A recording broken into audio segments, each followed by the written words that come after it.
Thank you. Thank you.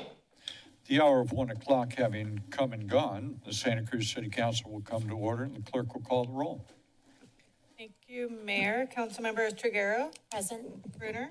Present. Newsom. Present. Holder. O'Hara. Here. Vice Mayor Kalantari Johnson. Present. Mayor Keeley. President, a quorum having been established, let me see if there are any statements of disqualification. Councilmember Bruner. I have a disqualification for closed session agenda item number 2, real property negotiations as it relates to my employment. Thank you. Anyone else on closed session? We'll get to other matters later. Okay, thank you. This would be the opportunity for anyone in council chambers or online who wishes to comment on our closed session agenda. We have conference with legal counsel and 6 claims we will be considering. Real property negotiations at 121 Soquel Avenue, and conference with legal counsel on existing litigation, James Morrissey v. City of Santa Cruz and California Grocers Association v. City of Santa Cruz et al. No one in chambers who wishes to comment. Do we have anyone online? No one with their hand up. We have no one online with their hand up. All right. What we will do at this point is we are going to adjourn into closed session. We will take up those items that I indicated, and we will be back no earlier than 2 p.m. or when we finish our work, whichever is later. At this point, we stand adjourned into closed session.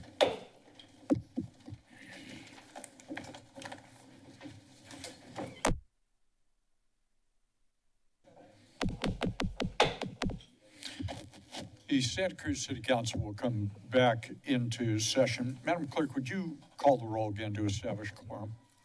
Thank you. Councilmember Triguero. Present. Bruner. Present. Newsom. Present. Holder. O'Hara. Here. Vice Mayor Kalantari Johnson. Present. Mayor Keeley. Present. A quorum having been established, we will proceed to a series of presentations. We are on item 4.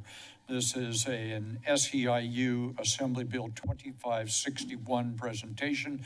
There are SEIU representatives here who will be doing that presentation. Good afternoon. Welcome. Good afternoon, my friend. Thank you, Mr. Keeley and council members. Good afternoon. My name is Carrie Koselak. I'm an administrative assistant 2 for the City of Santa Cruz Water Department, and I am the SEIU 521 local chapter secretary.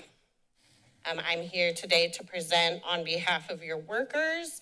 We're going to discuss several pressing issues related to the city's service vacancy rate. And present the union's understanding of where we're at in maintaining proper staffing levels. We'll be highlighting specific vacancies and discussing the understaffing of service positions citywide. We really want to thank Sarah De Leon and the Human Resources Department for partnering with labor and working with us to address our concerns. We look forward to continuing these discussions moving forward with Sarah and HR. Our goal in this presentation is to share our understanding of where things currently are and what the union perspective is on what's happening.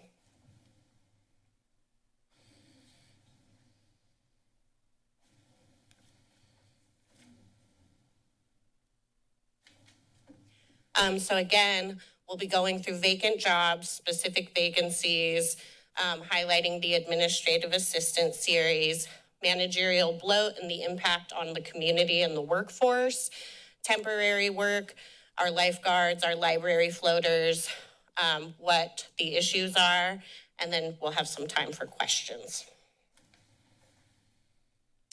So we'd like to start out by pointing out that a permanent unit of 481, which is a 9.5% vacancy rate, is actually fairly high, especially when many of these positions are historically filled for long periods of time. One of the main issues we'll be addressing in this presentation is the over-reliance on temporary unbenefited work.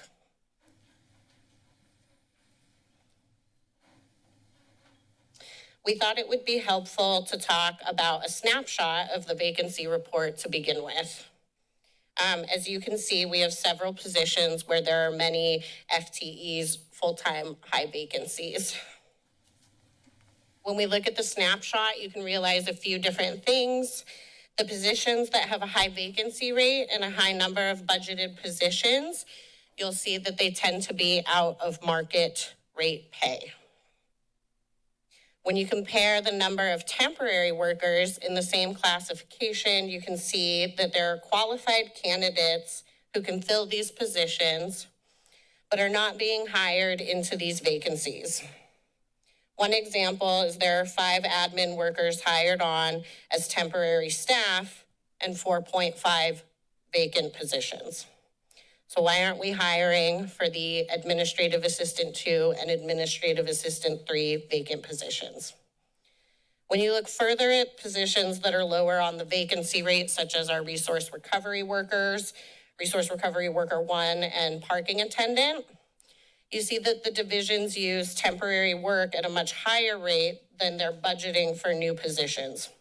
The vacancy rate is low, but there are an additional 16 temp workers to the 9 budgeted for the parking attendant role.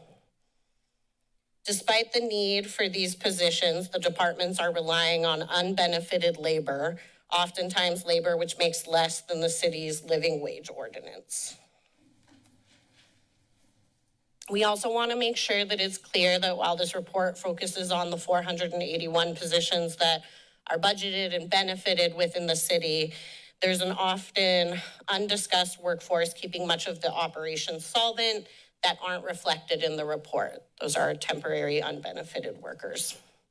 There's no vacancy rate for them, and a sizable amount of the city is staffed by these unbenefited temp workers. Around 309 are on the city's payroll, which almost matches the permanent benefited staff.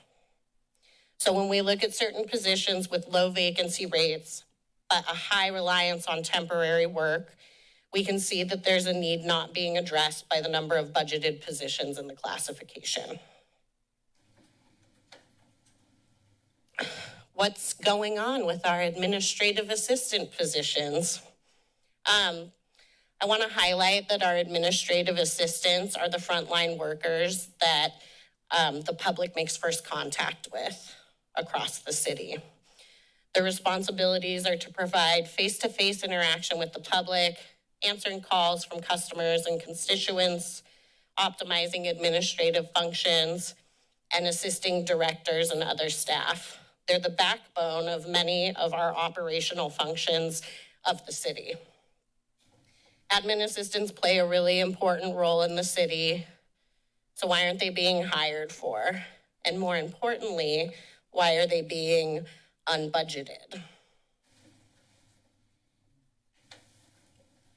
So from the union's standpoint, the most recent budget recommended reducing the number of administrative positions. The vacancies in this role are manufactured. We believe the city is not hiring for these public-facing roles. The administrative positions are being unbudgeted for analyst roles, which don't provide the same public-facing and administrative functions needed to keep the city running and the public engaged. This is a worrying trend we've seen with the integration of artificial intelligence and false promises of optimization, causing loss of necessary jobs that deprive the public of in-person services and contact. Instead of keeping these positions funded and brought to market, the city would rather budget for analysts, and some of those analysts further integrating AI. So the reality of where we are with services. The numbers outside of fire and police in 2025, the city employed 430 service staff, 82 supervisors, 162 managers. This means that the city maintains more than a 1-to-2 ratio of management to line staff For every one manager supervising, there are 2 workers to pave roads, work on water lines, or keep our parks clean and in good shape. We want to highlight that we think that there's a misprioritization of management over city services. Even if you add in the temporary workers, the ratio only rises to 1 manager or supervisor to every 3 workers. That ratio is drastically different in the fire and police departments. In 2025, there was 1 manager per 9 employees in fire and 1 manager per 14 employees in PD. You'll see throughout the adopted budget recommendations to delete service positions for new managerial and supervisory positions where supervision and management are already existing. The outcome is that the city spends exponentially more money for fewer services. How does this impact our workforce? When you hire new managers, the need for service doesn't go away. Due to budgeting for higher salaried, non-service providing roles, the siphoning of resources away from services destroys the city's ability to retain skilled staff and provide direct services to the public. When unbenefited temporary workers are included in these numbers, it means that about 35% of the city's workforce does not receive health benefits of any kind. Around 100 of these employees also make below the city's living wage ordinance, mainly in our library and parks departments. So I know that a lot of the numbers are surprising, and we've included the chart that we used, which was shared with us from Human Resources, where we got this information.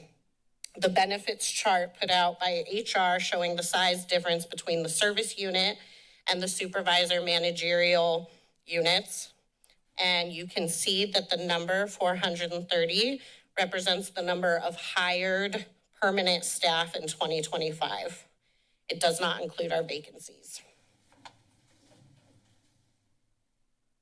What are the solutions? From our perspective in SEIU, the solutions include stop the bleeding, stop unbudgeting service providing positions, instruct departments to expand services and budget for more positions who keep the city structurally sound, reduce the city's reliance on its temporary workforce, build permanent and stable jobs since the need exists, reduce the city's reliance on private contractors and consultants and bring more of the work in-house. Bring more temporary workers into permanent status with the city. Scrutinize the transfer of public money from services to managerial and supervisory positions when it's recommended.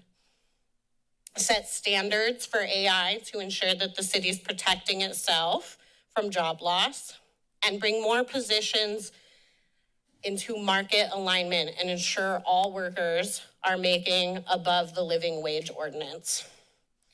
When I did the math for the starting salary of the administrative assistant 2 positions, it is barely above our living wage ordinance.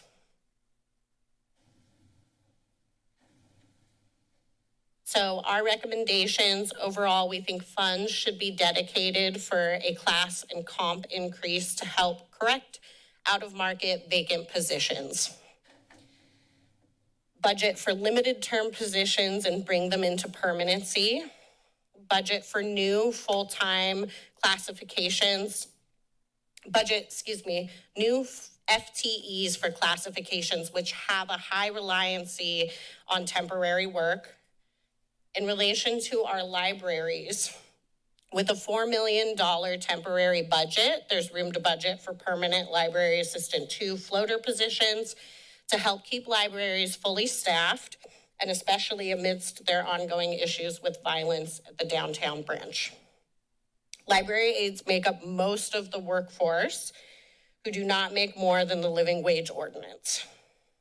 And then in relation to parks and fire, having budgeted FTEs for wharf lifeguards, beach captains and beach lieutenants will maintain safe wharf operations year-round. Many of these classifications risk their lives for public safety, but don't receive the benefits. The recreation series also makes up many of the workers that are below the ordinance. That is our full presentation. And are there any questions? Very good. Thank you for the presentation. Let me see if members have any questions they would like to direct to you. I would like to ask you a question for a definitional issue between us. My understanding of a number of the folks who have either a supervisory or management job in parks in particular, so let me just go there for a second. I thought you characterized those jobs as distinguishable from what I'll call rank and file. Is that fair enough to use that term? Non-managerial, non-supervisory. I thought you kind of characterized those jobs, meaning the supervisory and managerial, as if they don't do any service work, meaning, they don't. That is contrary to my experience with a number of the managers and supervisors. They are out there in the parks working alongside their teams and so on. Did I misunderstand your characterization, or do we have a difference of opinion? I think probably a little bit of both, Okay. but if my understanding, so I can only speak to the department that I work in. And while supervisors and managers do have some engagement with the public and providing services, the majority of that face-to-face interaction with the public is happening with our service workers. That's a very different point. So that one, I think we probably have some agreement on that. But thank you for allowing me to clarify it. I appreciate it. Sure. Are there other questions or comments? Anyone, any questions, comments? There we go. We thank you for being here. We take that very seriously, as you know, in the same way we do when we have our meet and confer work or contract negotiations or anything else. And I think I speak on behalf of the council that we thank you. We understand that you are the face of this government to most of the people that we are accountable to. And you're also the face not only for our constituents, but the 100,000 people a day who come in here 7 days, 7 months of the year also. So thank you very much. We take your work seriously. We take these comments seriously. Best wishes to you. Thank you. Thank you very much. We are now on item 5, and we would invite Brandon to come forward, and for Mr. Morgan, the Director of our Information Technology Department, to make a presentation. Sir, good afternoon. The floor is yours. Good afternoon, Mayor, Council. Thanks for having us, and thanks for the opportunity to celebrate Mr. Brandon Ashby.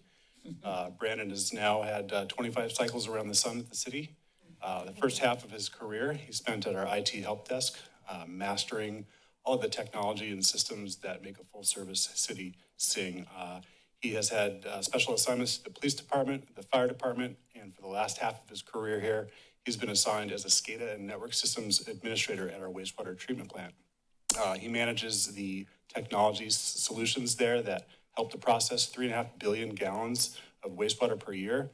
He has responsibility for the SCADA network systems, which is that system that monitors tanks, pumps, sensors, chemical levels. He manages the laboratory information systems that help our great scientists do their work. He has a data center that has dozens of servers, switches, routers. He manages cybersecurity. He manages physical access security. And equally as important, he is the frontline customer service agent for about 50 employees out there. So he's essentially a turnkey IT department of one. For somebody that has shown up to work for 25 years and not sought appreciation or gratitude or any of those accoutrements, it's an honor to be here today to be thankful for Brandon and the great service that he gives the community and the city. Thank you. I say we hold on to this guy. Brandon, thank you so much for your decades of service to the city and to the folks that we all serve out in the community. It was just wonderful. The institutional memory, the continuity, so helpful. Thank you. Would you care to make some remarks? Just short. I think just serving a community helps you have purpose in your work. Not just a paycheck, but it's also helping people out there. Thank you, sir. Thank you very much.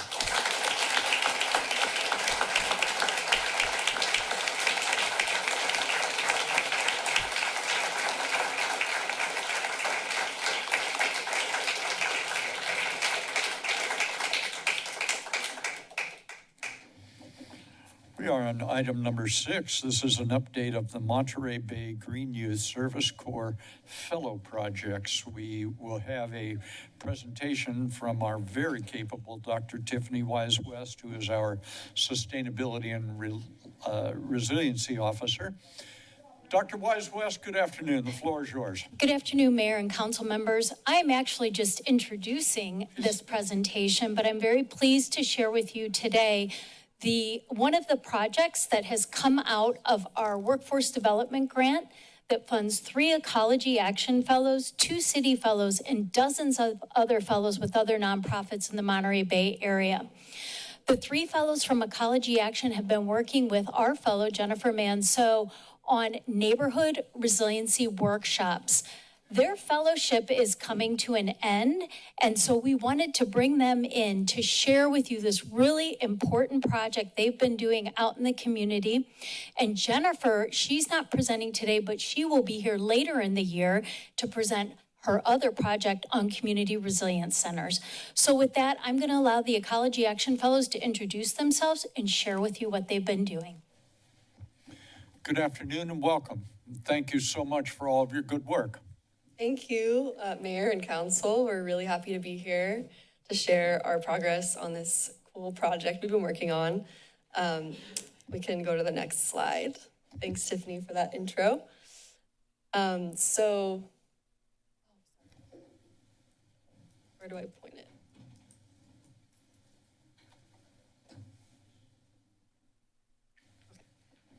So as Tiffany mentioned, we've been working on neighborhood resiliency workshops across the city, and we're going to give an overview of how we approach the design of these workshops, recognizing the need for them in the city, and how we conducted outreach and continued to develop and iterate on the workshop design as we received community feedback. And then we'll share the impact that we had through these workshops on the community towards building neighborhood resilience. Next slide.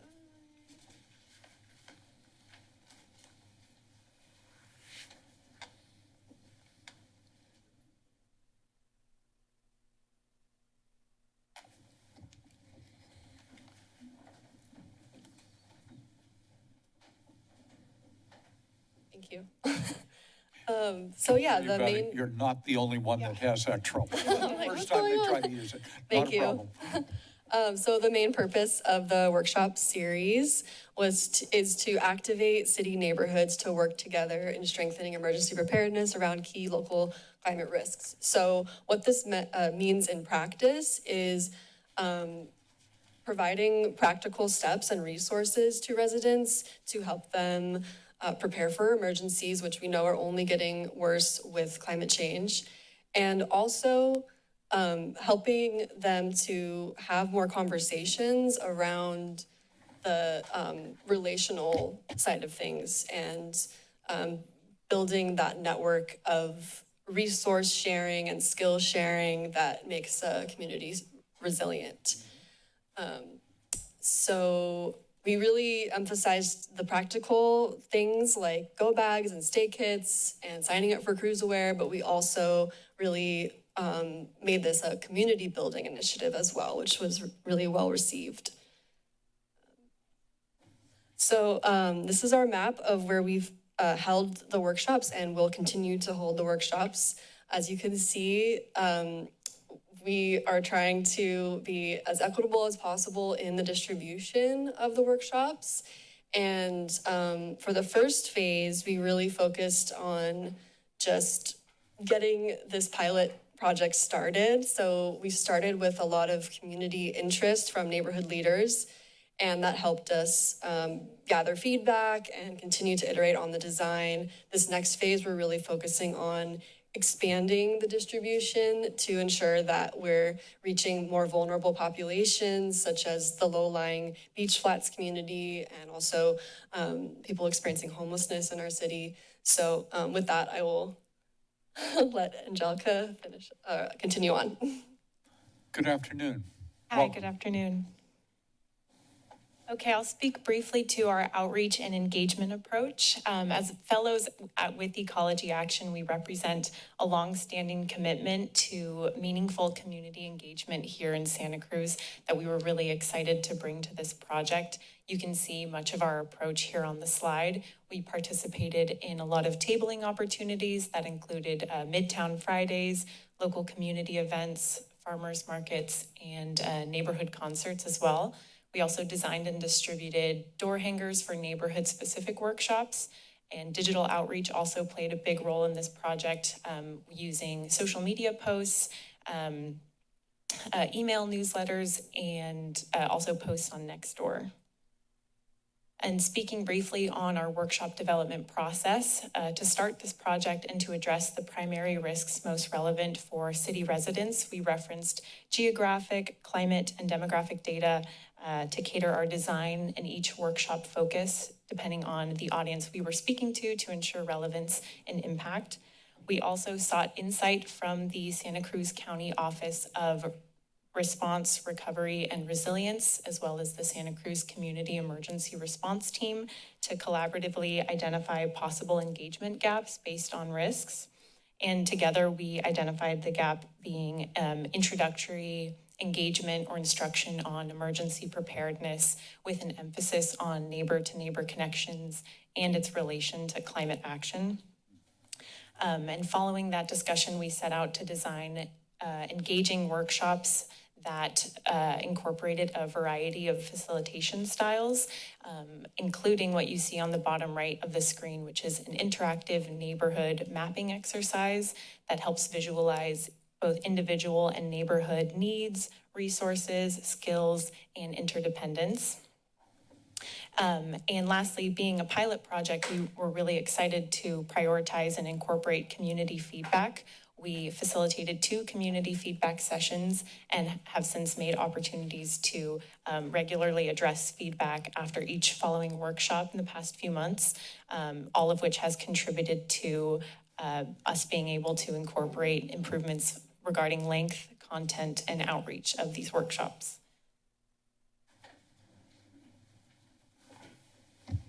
Good afternoon. Welcome. Good afternoon. Thank you so much. So over the last 6 months, we have conducted 8 workshops in 7 neighborhoods and reached nearly 100 Santa Cruz residents. And as stated previously, we have 6 additional workshops planned, so we only expect these numbers to grow. And as stated, community feedback was an essential component to what made these workshops so successful. And we gathered this feedback using 2 main pathways. So the first was with testimonials with the participants, and the second was with entry and exit surveys. And we assessed the success and impact of the workshops using 3 main sentiments. The first being how people felt more equipped to help their neighbors in the event of a disaster after the workshop, their confidence in their personal ability to be prepared for a natural disaster, and their comfortability asking neighbors for help in a time of need. And these were assessed on a scale of 1 through 5.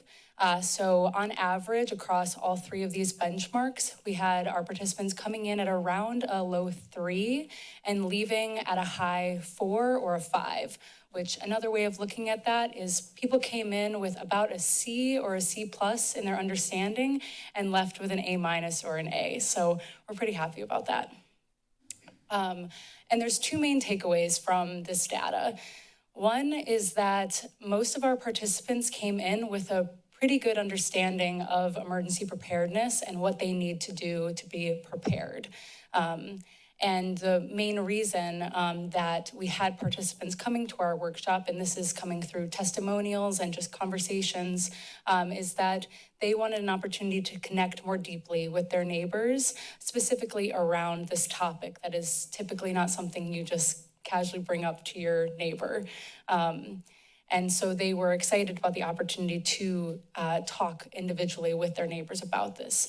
Secondly, is that we need to do a better job of reaching the communities that do not have this previous understanding of the resources and knowledge around emergency preparedness.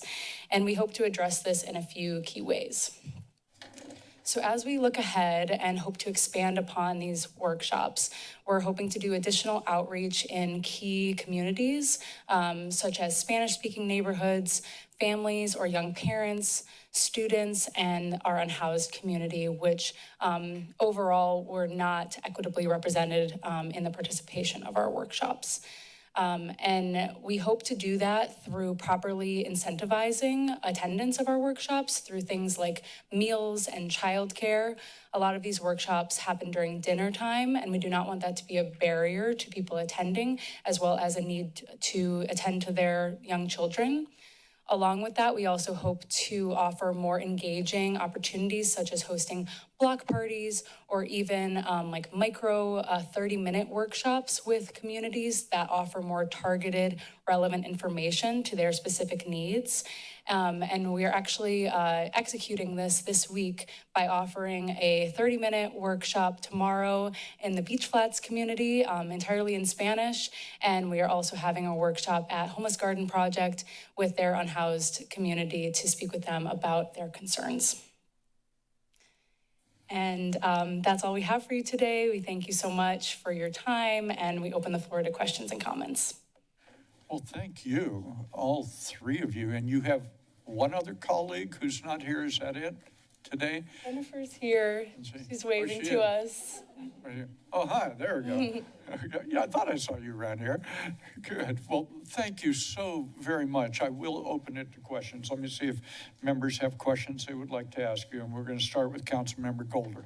Thank you. I like the format of this. I think the idea of having it with your neighbors is a great idea. Sure. This is something that Councilmember O'Hara and Councilmember Bruner and I have been working with FIRE, with Meredith Albert, and I know Santa Cruz Neighbors and other types of groups have been together. And the FireWise groups also do stuff like this. And so I was just wondering, how much were you collaborating with all the efforts that are already kind of happening out there? Or is this something separate? Meredith Albert was an essential individual that assisted us in the how we developed the content for this workshop. And we're also working with other community groups such as the VOAD to ensure that all of this information isn't just something that's, we don't want to, duplicative of what is currently exists. I like this format better than the ones I've seen before. And I'm wondering, and this may be a question to staff, when we talk about getting the word out, we talked about different seasons or different campaigns or different things, but I know sometimes the city does mailers to all the residents.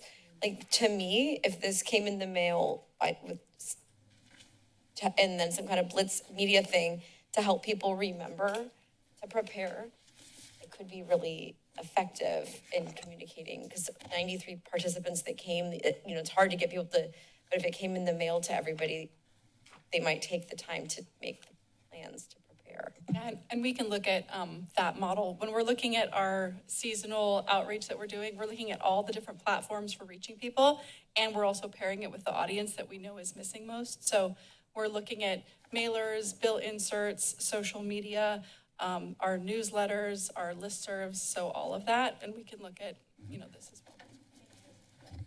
Thank you. Madam Vice Mayor. Thank you so much for the work and the presentation. Councilmember Golder's comment just made me think that there might be an opportunity as we look at neighborhood activation and the neighborhood activation micro grant program, integrating something like this, or even just having a list of neighborhood, doesn't have to be resiliency, but neighborhood projects, and this would be a great one. So thank you for giving us something concrete. See if the Councilmember Brunner. Thank you for the wonderful presentation and the work. It's very interesting to hear what you've been working on and focusing on. And my question is somewhat similar to Councilmember Golder's. Our fire department has sheets that have these checklists and the sign up. So I would like to see maybe not so many different ones, but working more of having one recommended readiness checklist. I think that might be helpful and not duplicative. This is very well done, and I really appreciate the sheet of identifying neighborhood resources, whether someone has a chainsaw, a fire extinguisher, solar batteries, etc. Those are things people don't think about, and as we get into more natural disasters, I think it's really important to have that front and center in everybody's minds.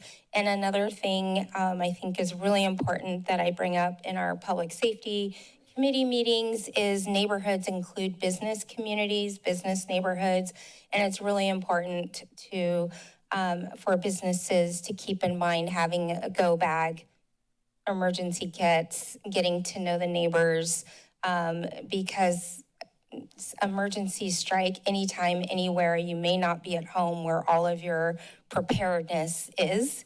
And so just keeping that in mind for you as you move forward in your work. Thank you. Thank you. Further questions or comments by members? Anyone with us wish to make comment on this?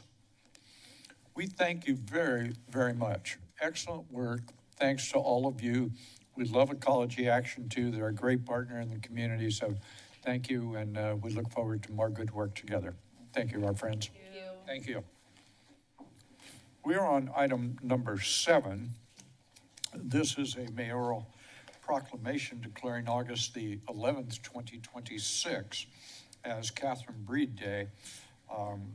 Mr. Hodges and Ms. Roll from Save the Waves are here, and the Vice Mayor will be leading on this item. Thank you, Mayor. I have a proclamation before me, and I'm going to read this proclamation. Just bear with me, there's a lot of amazing things here. Whereas on March 22nd, 1993, Catherine Breed was born to Robin and Charles Breed in Pleasanton, California. And Catherine Breed was drawn to the water from an early age and began swimming at the age of 4 when she joined a summer league team. And whereas from 2007 to 2011, Catherine Breed competed on the Amador Valley High School swim team in Pleasanton, earning 21 All-American honors over 4 years. From 2008 to 2010, Catherine Breed was a member of the U.S. National Youth Team and stepped up to the national team after a great performance at the 2011 Summer Nationals. And in 2008 and 2012, she qualified for the United States Olympic trials. And whereas Catherine Breed went on to attend the University of California, Berkeley, studying integrative biology and competing as a collegiate swimmer specializing primarily in freestyle while remaining actively involved in her community. After graduation, she planned to attend medical school before switching to focus on open water swimming. And in 2016, Catherine Breed joined San Francisco's historic open water swimming community at the Dolphin Club, transitioning from pool competition to open water endurance swimming where cold water, powerful tides, and a culture of bold exploration challenged her to redefine her limits. Surrounded by legendary swimmers and lifelong adventurers, she began pursuing ambitious endurance swims that transformed swimming from competition into exploration and ultimately into a platform for storytelling and impact. And whereas from this transition emerged a guiding philosophy, beyond the backline, a mindset rooted in stepping beyond certainty, embracing discomfort, and forging new paths without predefined boundaries. And in 2017, Catherine Breed swam the length of Lake Tahoe in 8 hours and 56 minutes. Yeah, breaking a record that stood since 1987. And in 2022, she became the first person to swim from the Golden Gate Bridge to Half Moon Bay, covering 27 miles. And in 2025, she broke the Farallon Islands to San Francisco open water swimming record. In addition to these accomplishments, she's completed marathon swims of the English Channel, the North Channel, and the 20 Bridges swim. Keeps going. In 2024, Catherine Breed founded Sea Dreamers, a nonprofit organization dedicated to protecting the ocean through conservation and education. In 2026, Catherine Breed announced a plan to become the first person to swim the entire length of California, covering 900 miles of the Pacific coast from north to south. And today, Catherine Breed's work extends far beyond individual achievement. She is the founder of purpose-driven initiatives that combine endurance, sport, storytelling, and ocean advocacy to inspire meaningful engagement with the natural world. And whereas Catherine Breed advocates for greater equity and representation in ocean spaces, particularly for women and underrepresented communities, while championing the protection of marine ecosystems through experiential storytelling and community engagement, now therefore I, Shepard Kalantari Johnson, Vice Mayor of the City of Santa Cruz, on behalf of our mayor and our city council, do hereby proclaim August 11th, 2026 as Catherine Breed Day in the City of Santa Cruz, and encourage all citizens to join me in congratulating her on her extraordinary achievements and her commitment to ongoing beyond the black line by choosing a life guided by curiosity, courage, and connection, and creating pathways for others to do the same. So let's hear a round of applause for Catherine Breed. But I had to read it all because that was quite impressive. Seriously. Good afternoon. Yeah. Good afternoon. Thank you, Council. Clearly, I'm not worthy of accepting this award on behalf of Catherine Breed. It's just exhausting hearing all of her incredible achievements. But my name is Trent Hodges. I represent Save the Waves Coalition, and we are honored to receive this proclamation on behalf of Catherine Breed, who is somewhere off the coast of Bolinas right now, I believe, if you check on the live stream. Personally, as a longtime swimmer myself, I cannot even fathom the physical and mental endurance that it takes to accomplish such an incredible feat. It's truly something that has inspired many, many people across the world, not just in California. As many people might already know, Catherine is making this 900-mile swim, not only to do something that has never been done before in swimming the entire length of California, but also to bring awareness to the beauty as well as the fragility of California's coastal ecosystems. As Catherine puts it, this swim is her love letter to California, and she is using this incredible feat to bring awareness to the most critical and pressing issues facing our coasts right now, including kelp deforestation, ship strikes on whales, the re-emerging threat of offshore oil, and so much more. Catherine is highlighting the great work of many coastal conservation organizations, including Save the Waves, that are providing solutions to these threats, including the Surfrider Foundation, Monterey Bay Aquarium, Wild Coast, and many others.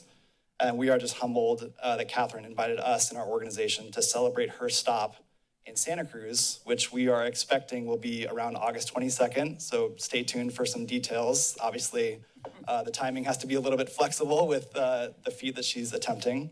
But we would love to share details with that with the city, obviously, and the community so they can attend and meet Catherine in person. So thank you to Council for recognizing this incredible person and this achievement and what this signifies for our precious California coastline. So thank you so much. Well, thank you, and obviously thanks to Catherine.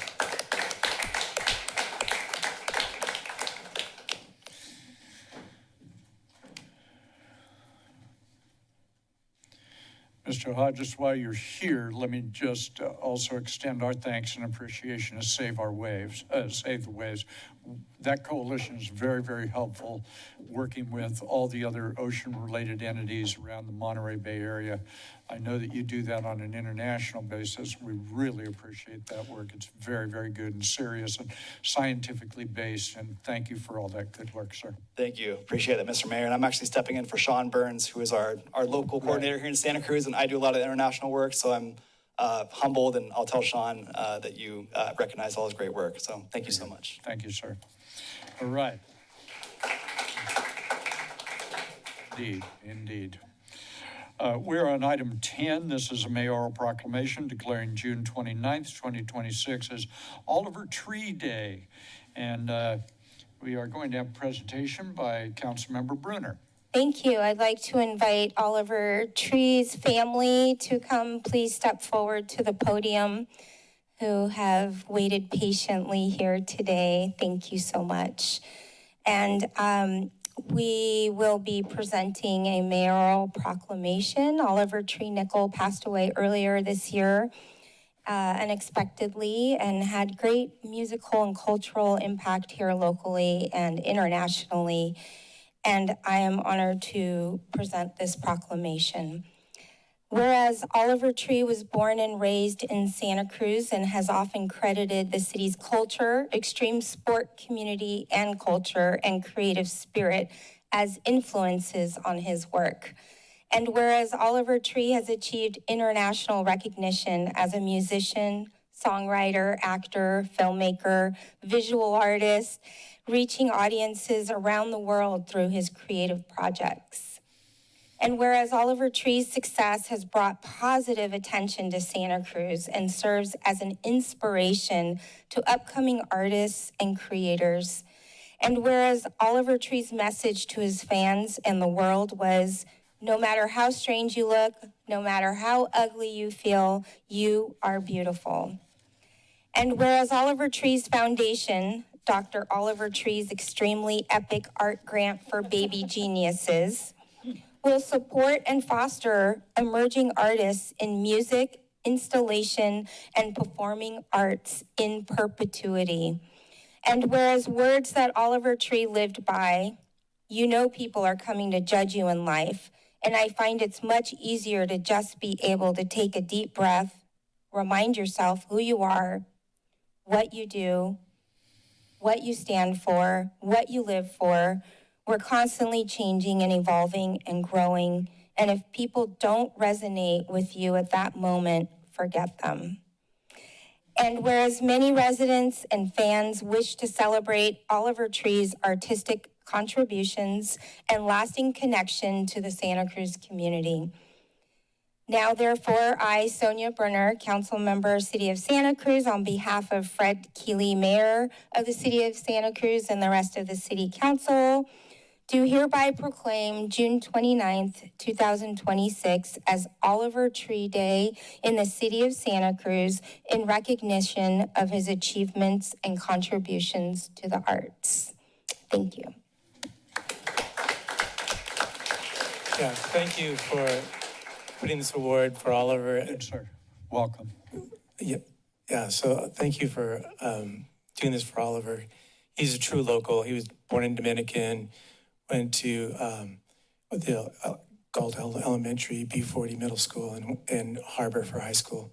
So yeah, true creative place to grow up in Santa Cruz, you know. So Oliver took his creativity and traveled the world. So he got to do a lot of traveling. The last 2 years, he did 82 countries, and he had encroached about 134 countries total in his travels. So he was out, checking out the world and playing music and writing music the whole time. So very strong, creative. I'm also thankful for Maud to actually get him in the Evergreen Cemetery. So that's really good. We haven't buried him there, so it's exciting to have another musician in that cemetery. So thank you for honoring Oliver, and he's up there, really appreciating. He's got a smile, and he's got a joke somewhere for you. Thank you, sir. So he spent much of his youth on his birthday, June 29th, at the Saturn Cafe. He loved that place.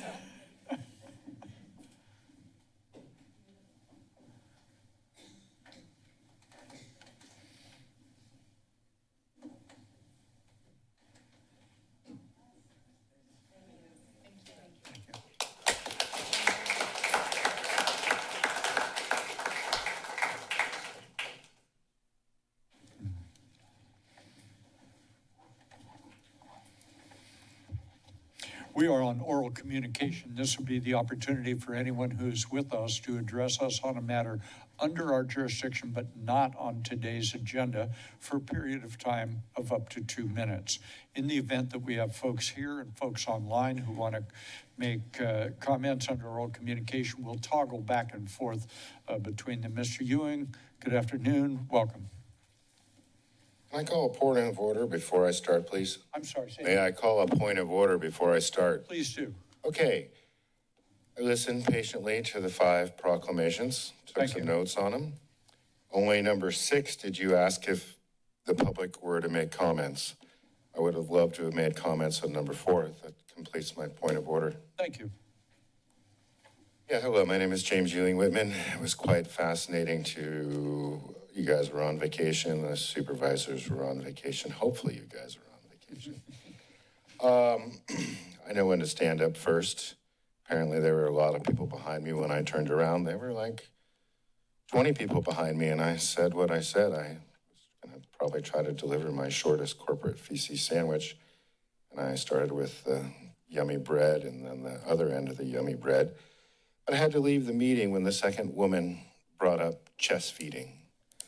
What are people being taught? It is so challenging. Having almost completed 4 semesters at Cabrillo in 13 different subject areas, I can say that it's quite confusing. I really could talk at great length about all of my professors, but are they captured and narrow-minded? Oh, it is unfortunate. I don't think I can endure going back there. It was just too mentally challenging, although I really enjoyed it. So besides that, I started it says I have 2 minutes, but that's impossible. It'd be nice though. I started my corporate feces sandwich with, the only thing that second grade girls need to know about boys is that boys have cooties. And then kind of talked about artificial intelligence is no match for natural stupidity, because I personally wasn't paying attention to some stuff, and had traffic been moving, it might have been a lot different when half my body was underneath a truck on Soquel. Very thankful for that. Artificial intelligence is not designed to kill itself, just dumb down the people and kill people. 14 seconds. Besides that, I kind of went around about the Metrocrats. I really wanted to talk about the World Homicide Organization. I'll do that later. Thanks. Thank you, sir. Do we have anyone else who's with us in chambers wishing to provide comment under oral communication? Ms. Bush, do we have anyone online? We'll take the person online. Good afternoon and welcome to the City Council meeting. Hello, hey Fred, it's Bradley Snyder. Hello, Council. Welcome back. With the Zoom image, it's half the screen. You can kind of see that Scott's wearing a tie. So I hope everybody had a lot of fun sleepovers and pizza parties and everything. Summer's a great, exciting time of the year. This is something I talked to Corey Aldrich, the new CEO of the Metro, about. And I want to put this past, on this level at this meeting, because I think it's a really interesting phenomenon that the 17 Express bus, which, has a driver pool out of SCMTD, and, is an Amtrak, a VTA, a SCMTD, and Caltrain coordinated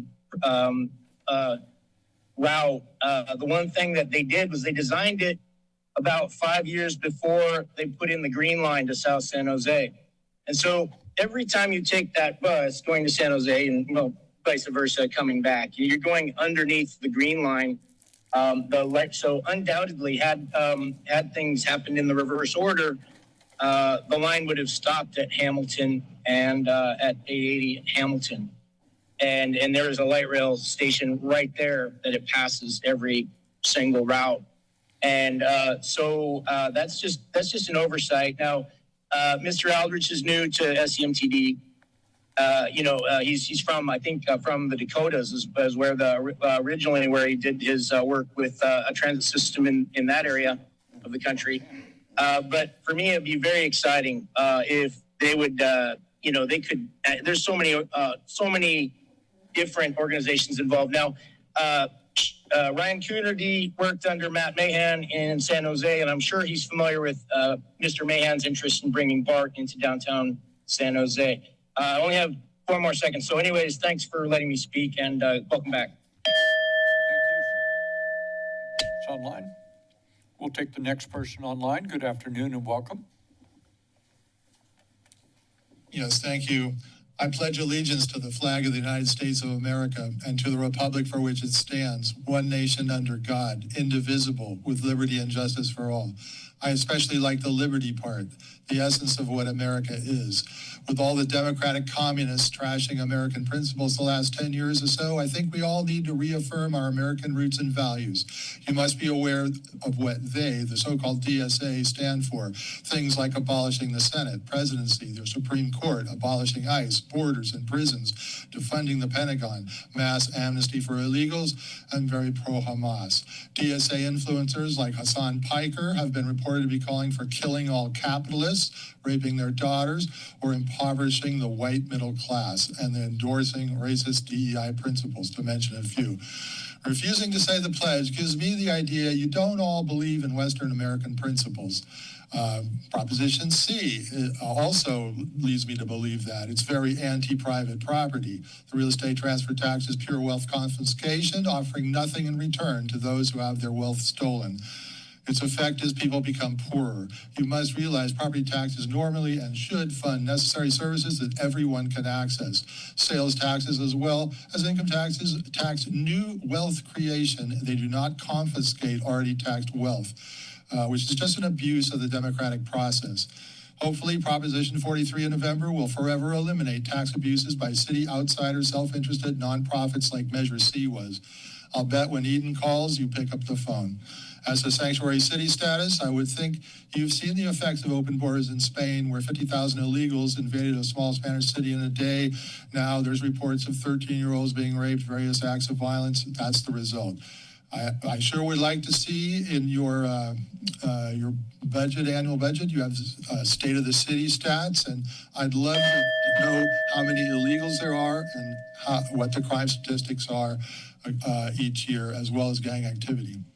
Thanks. Thank you. Anyone else on the line?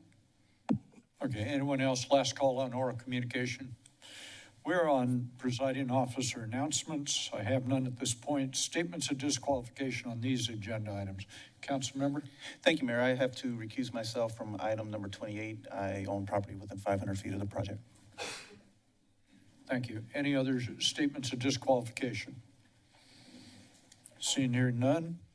Let me ask the city clerk, do we have any additions or deletions on our agenda? We do not, no. Okay.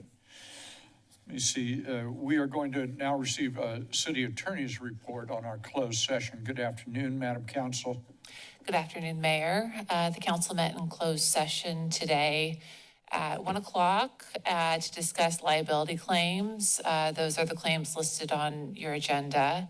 Also to discuss real property negotiations with its real property negotiator involving the property at 121 Soquel Avenue.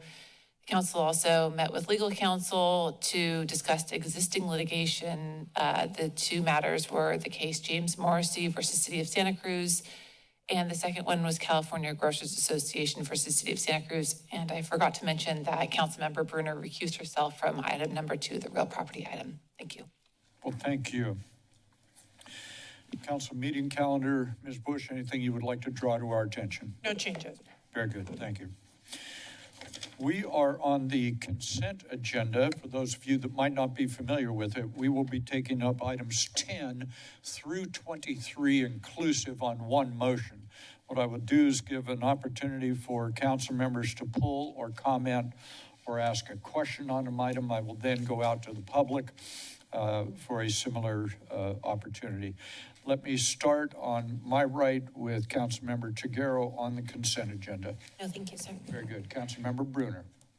I have a question on 17, and that is the award contract for Poets Park Playground Improvement Project, and it looks like Parks and Rec. Mr. Elliott, good afternoon. So, thank you. My question and comment reading through this park improvement project item and seeing the attached park playground plans, reading about the community input and the colorful options that are presented. It looks great. It's ADA accessible. It's being upgraded in such a wonderful way. And through all of the attachments and the agenda report, I don't know where Poets Park Playground is, and there's no address listed anywhere, and it says District 4, and the only thing I could find was something about Grant Park, and Grant Park is, no. So why is Grant Park listed in the draft cooperative purchasing agreement, and where is Poets Park Playground? Great questions. Thank you very much for that. Mr. Elliott. We will be sure to include those details in future staff reports, but thank you very much for calling that out. Poets Park is in Beach Flats, so very close to Beach Flats Park. It's a small pocket park, but a well-used, beloved pocket park there in Beach Flats. So we did community outreach on June 20th and July 1st, and the community really shaped the vision and chose the playground design and park amenities for that park renovation. So really good feedback from the community. Grant Park may have been mentioned. That was another playground project that we implemented last year. We cut the ribbon at Grant Park on that new playground. That was another example of a cooperative purchase agreement playground that we undertook, that project that we undertook with Ross Recreation on that one. So there may have been a comparison in the staff report to the methodology that we used for Grant Park to fund that capital investment project at that park. But different areas, Poets Park, again, being in the Beach Flats neighborhood. Thank you. Thanks. Councilmember Newsom on the consent agenda. Thank you, Mayor. Just have a very quick comment on 16, 17, and 20. All three of those items deal with infrastructure investment in my district, one being new playground equipment at Poets Park and Beach Flats, and an enhanced roundabout at Pacific and Beach Street roundabout that will make it more accessible for and safer for the bike community, and new handrails at the Civic Auditorium. So just really happy that all three of these are on our agenda. Want to thank Director Elliott and Nguyen for bringing them forward and for all their work, and look forward to continued investment in my district. Thank you. Thank you, sir. Madam Vice Mayor. None for me, thank you, Mayor. Thank you. Councilmember O'Hara. None for me, thank you. And Councilmember Golder. Very good. Anyone with us wish to comment on the consent agenda? This would be your opportunity to do so. Good afternoon, sir. Hello, this is still James Ewing Whitman. I'm going to comment on number 10, the minutes of the June 23rd meeting, and then on item number 21, the three trucks that are being purchased, one for $550,000. It's a front-loading refuse vehicle, I believe, and the other two, $700,000, are street sweepers. Well, I sure hope those are quality equipment, because usually the city buys really quality equipment, except for the electric stuff. So enough on, I wish the electric was better than it seems to be. Then on the minutes, it seems like I've got quite a bit of leeway. I kind of looked through what was on that previous agenda, then I listened to several of the 6 times I spoke that day, so I could probably talk about anything.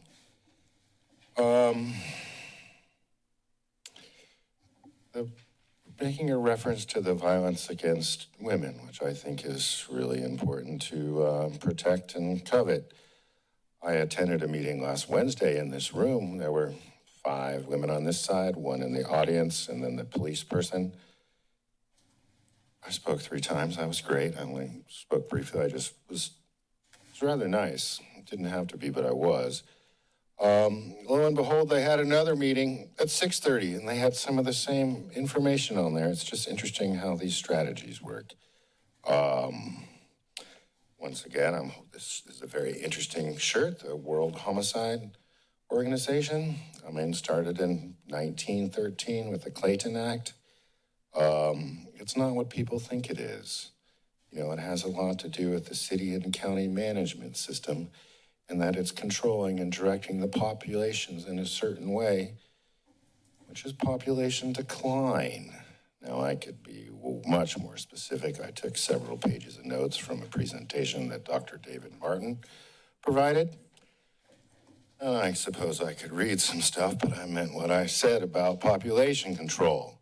One of the interesting things about the Masons, and he definitely is a Mason, is they like to tell you what they're doing to see if regular individuals are actually going to do something about it. Fascinating how the WHO is really run by, what was it, Renee Sand, who ran Dachau concentration camp. And then the first Inspector General of the UN, 1948, 1953, Brock Chisholm. You know, you basically can do anything you want as long as it's what we want you to do. Otherwise, we're going to take you out or drug you or whatever. So we're all kind of in this together, and it's just fascinating to make observations of stuff here. That's enough, except I found this New Yorker with Mr. probably Trump drinking. Hopefully that's oil and not adrenochrome. Thanks. Thank you, sir.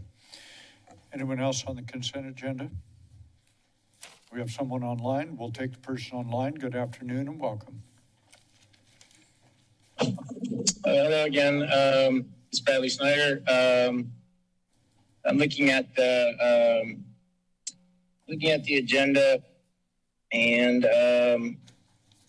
one thing that I'm interested mention it's the street sweeper vehicles. 21. I want to mention something about on 21. You're buying these street sweepers. I just want to recommend. I'm kind of familiar with heavy equipment. In my family, growing up, they owned a tractor dealership in the Midwest. So one thing you notice about the climate, and there's a lot of talk about climate at this meeting, but just the pragmatic concerns of central coastal California is that it doesn't rain over the summer. And at this restaurant where I do a little bit of helping out, they have an indoor sort of enclosed courtyard, and just washing it with some, a little pine salt, just basically mopping the cement.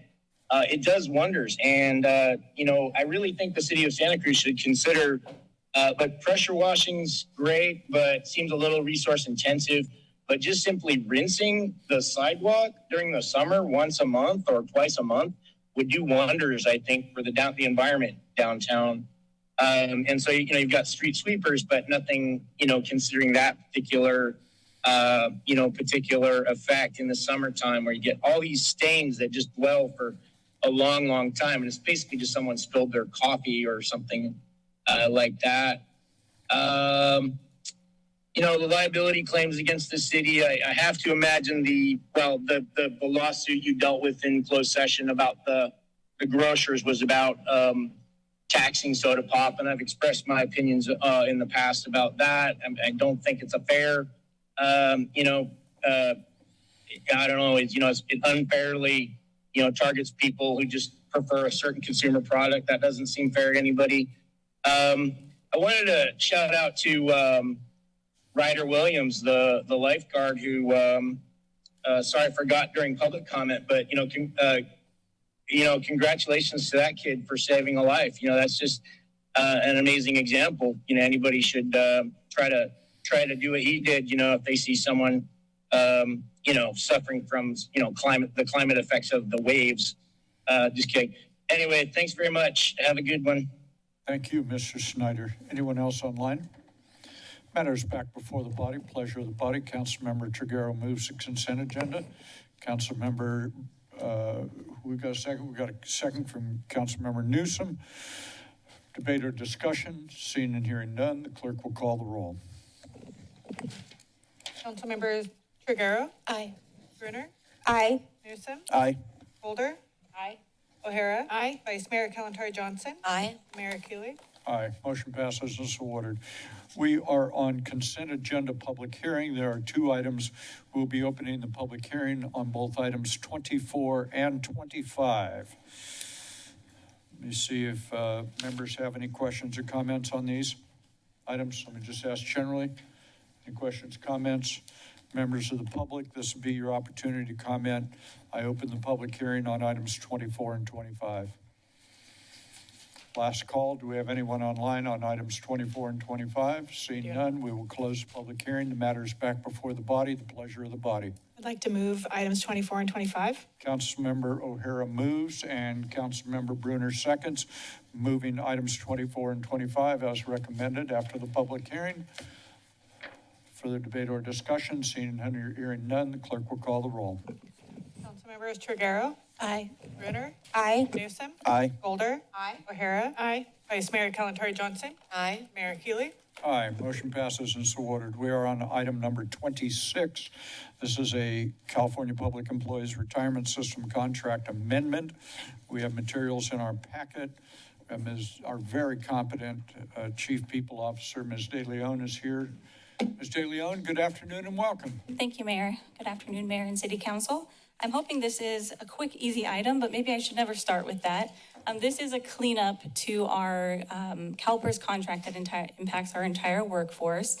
Since 75, we were not able to exclude certain temporary conditions of employment.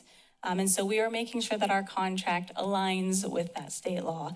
That is the only thing we are removing. The hope with this removal is to clean us up, get us in alignment, and make sure that employees who may have worked in any of these temporary positions that are listed, which include county branch library aides, library pages, school crossing guards, and recreation department employees in a temporary nature, can now qualify that time once they retire.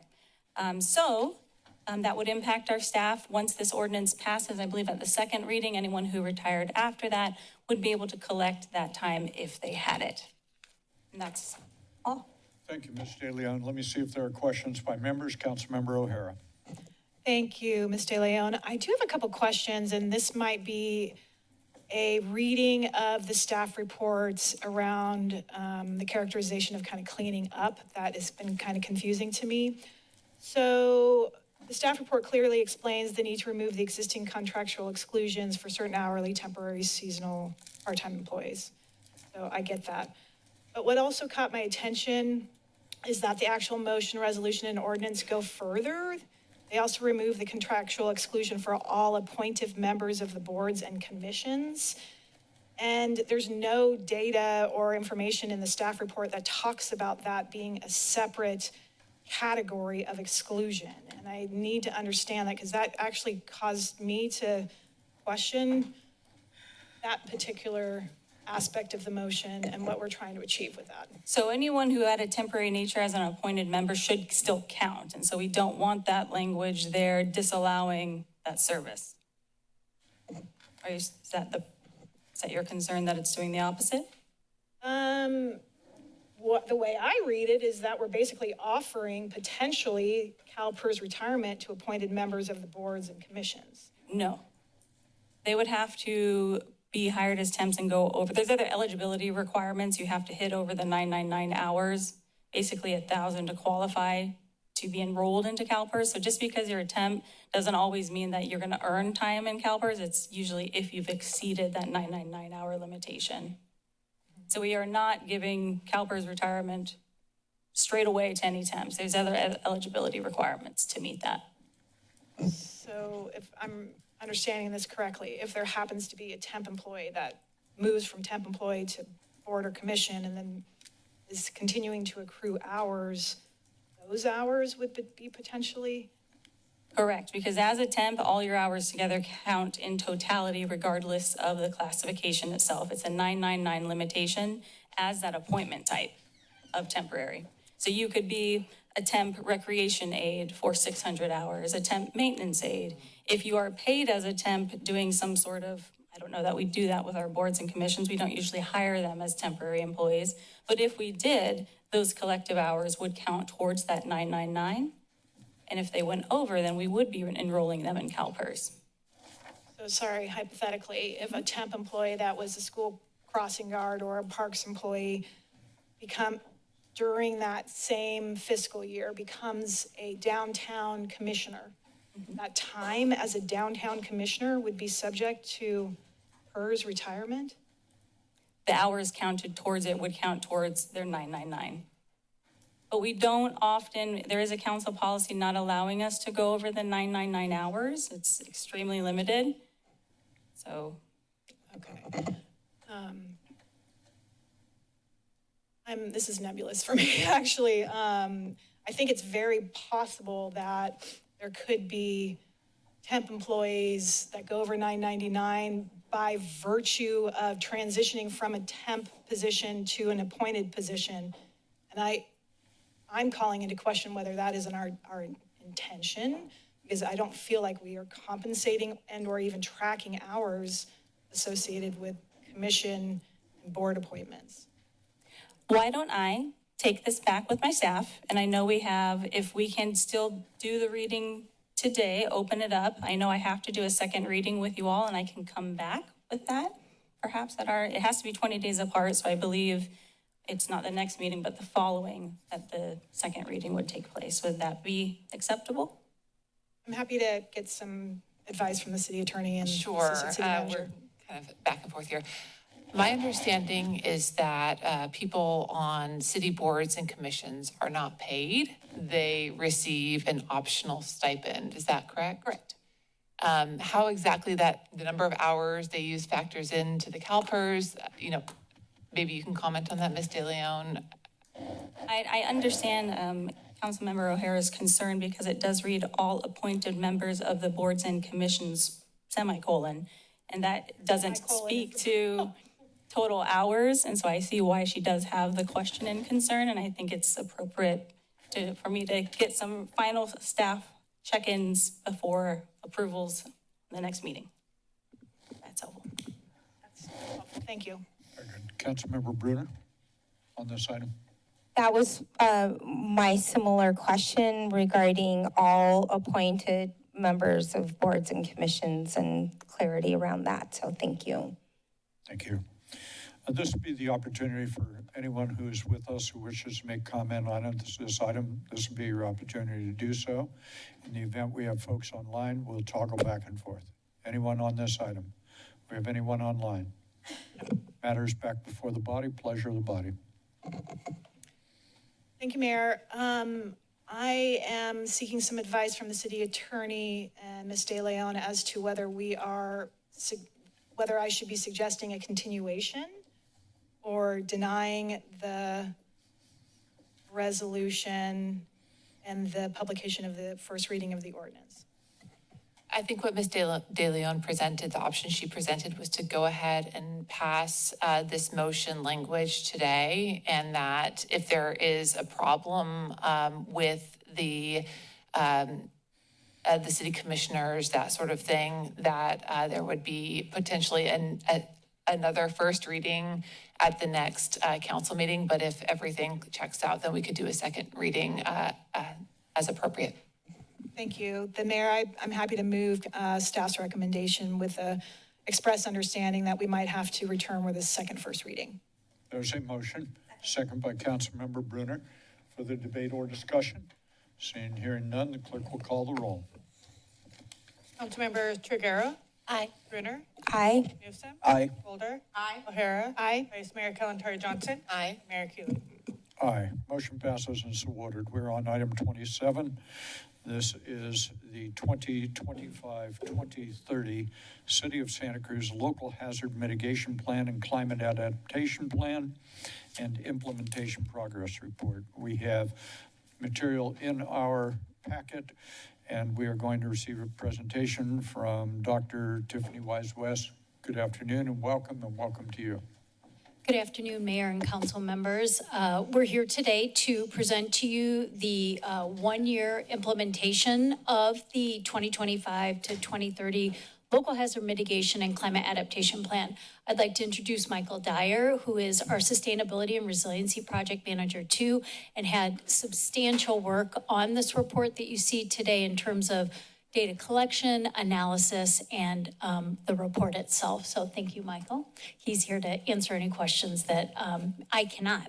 So just to remind you, this plan was developed between 2023 and 2025. It was adopted by City Council early last year, approved by FEMA in spring of last year, and is the first combined local hazard mitigation and climate adaptation plan in the United States to be approved. So today, we're going to give you, Say that one more time, slow it down. it's the first combined local hazard mitigation and climate adaptation plan to be approved by FEMA in the country. So kudos to you all for that. We're going to review the plan and how, or not the plan, I'm sorry, the governance for how we are ensuring that this plan is implemented over the next 5 years. We're going to share with you some highlights that are, very detailed in the report you have. The community engagement that's been conducted related to the projects in the plan, some adjacent efforts, some challenges that we have mostly related to funding and year 2 implementation priorities. So we have a lot here. I'm not going to read all of it, but here's kind of some of the things that I mentioned already in terms of timing. This covers 10 different hazards. You can see everything from erosion, dam failure. For the first time, extreme heat is brought into the plan. We have 27 adopted projects that are in the plan. And again, the governance was approved by our department directors in August of last year, so thus the 1 year. And we had some new annexes to the plan that were developed since its adoption, including the multi-hazards and compound events annex, which really, acknowledges that these hazards often don't happen on their own. You could have a drought that exacerbates the potential for fire, which then can exacerbate landslides when you have a big storm, right? So interconnectedness that we hadn't really explored before, as well as adaptation pathways for non-coastal hazards. We had already kind of started our adaptation pathways journey for coastal hazards, where adaptation pathways is really looking for a signal to implement projects versus kind of sequencing them on a time frame with respect to the uncertainty with climate change doesn't necessarily make sense. So our first pass at putting adaptation pathways together as well. And importantly, having this document makes us eligible for certain categories of pre and post hazard mitigation funding from FEMA, of which we take a huge advantage of. So this keeps us in eligibility for that. So we have completed 2 projects.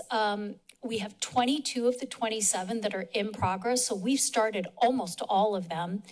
There are 8 new public works projects and 1 Parks and Rec project that's not reflected here or in your report that we are considering annexing into the plan that are some high priorities. So that would be coming later. It doesn't require going back to FEMA, but it acknowledges and brings them in and makes them eligible for that funding. The total portfolio, and this is a working number in nature because we're still getting our arms around the cost of these projects, is about $654 million for the 27 projects. Already we've secured $152 million of that. And since the plan has been put in place, we have a 67% grant success rate with the 9 grant apps submitted, which we've really ramped up over the past couple of years. So a lot of success there, including the FEMA BRIC grant. So some highlights. Just to recap the hazards, and we didn't even include the June 2026 Lighthouse Point erosion event in our report because we were drafting it prior to that, but we are including the major storm damage at the wharf, the bluff erosion at Getchell's, which currently relocation of that path is happening and funded. And then, of course, the Lighthouse Point erosion event that happened just in June of this summer. These are the 2 projects that are complete. The Water Department has installed a backup generator at their admin building, as well as completed their utility customer assistance program for both single-family and multi-family programs, as well as a lot of community engagement conducted there. We have some major projects that are under construction, of which you are already aware: Murray Street Bridge, the Newell Creek Pipeline, aquifer storage and recovery, and of course the wharf resilience improvements. We also have, in addition to construction, some design milestones and funding milestones that have been completed for the downtown San Lorenzo River Drainage and Pump Station #1 project. We are in the process of developing developing a basis of design report, that's what BOD stands for, and design of that pump station. That is the phase 1 of a FEMA BRIC grant, which is building resilient infrastructure for communities. That was a grant that had been put on pause by the Trump administration and has since started flowing. The second phase of that project is construction. It's about a little over 10 million. Early indications are we're likely going to get that funding flowing again also. This is all pending some final confirmation with Cal OES, but that is really good news for us because we thought all that funding was gone. Graham Hill Water Treatment Plant is under construction starting in January of 2027. And then the Lighthouse Field West Cliff Road relocation, that's in design right now and is expected to be complete by May of 2027. On the right, you can see of our secured funding, we have a whole lot of different grants and revolving loan fund sources that we're pulling from, including our local Measure Q for the San Lorenzo River Culvert Project. That's helping to pay for the debris boom to get that performance a little more maximized or optimized. So again, really diverse funding for these different projects. In terms of community engagement, I think one of our really proud moments was the Race the Wave Tsunami Preparedness Run. And of course, Race the Flame is being planned for this fall. The Beach Flats Spanish language focus group we conducted in December of this past year. Big success, continued focus on emergency preparedness. You heard earlier today about the neighborhood resilience workshops, and again, the one that's being conducted in the Beach Flats tomorrow.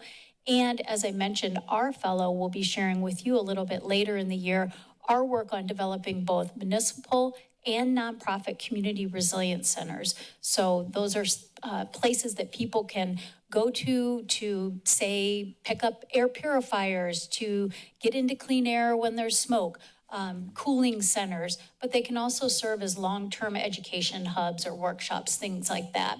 So more to come on community resilience centers. Some adjacent efforts that aren't in the plan itself, but really support local hazard mitigation includes recently obtaining the Tsunami Ready designation, the Coastal Incident Response Planning Framework update that our Emergency Operations Manager has developed, the Wildfire Early Warning System. There are contracts for critical facility fuel, very important. Our communications team has launched an emergency preparedness portal, and we've developed a critical facility infrastructure list, so very complementary to the projects in the plan itself. Challenges to implementation. I already mentioned the BRIC Phase 2 funding's uncertainty. We're starting to get a little more certain on that, but we'll know more in a couple months. We also have had some internal capacity limitations to undertake some of our projects, for example, the critical facility seismic retrofit. With that said, we're only on year 1. We have the additional projects that we mentioned that we need to annex in and find funding for. And for the Branson 40 flood control project, the additional challenge of sequencing that project with private development that's occurring in the area. Nothing that can't be overcome, but definite challenges. I'm not going to read all this, but year 2 implementation priorities. We want to advance at least 2 major grant applications. We're working on that right now with a multi-departmental team. Try to get some of these other projects started. We also have the Coastal Funding and Financing Study, which is associated with the Shoreline Adaptation and Management Plan project that Council directed staff to complete as part of the West Cliff 5-year roadmap. We have some other coastal projects going on. We also have launching a GIS hazard and project database and web portal that we're hoping to have a public-facing portion of that, in addition to using it as a tool for tracking, for efficient tracking. And then a lot more with community engagement. You can see, I've already mentioned many things, added capacity, workshops, and events.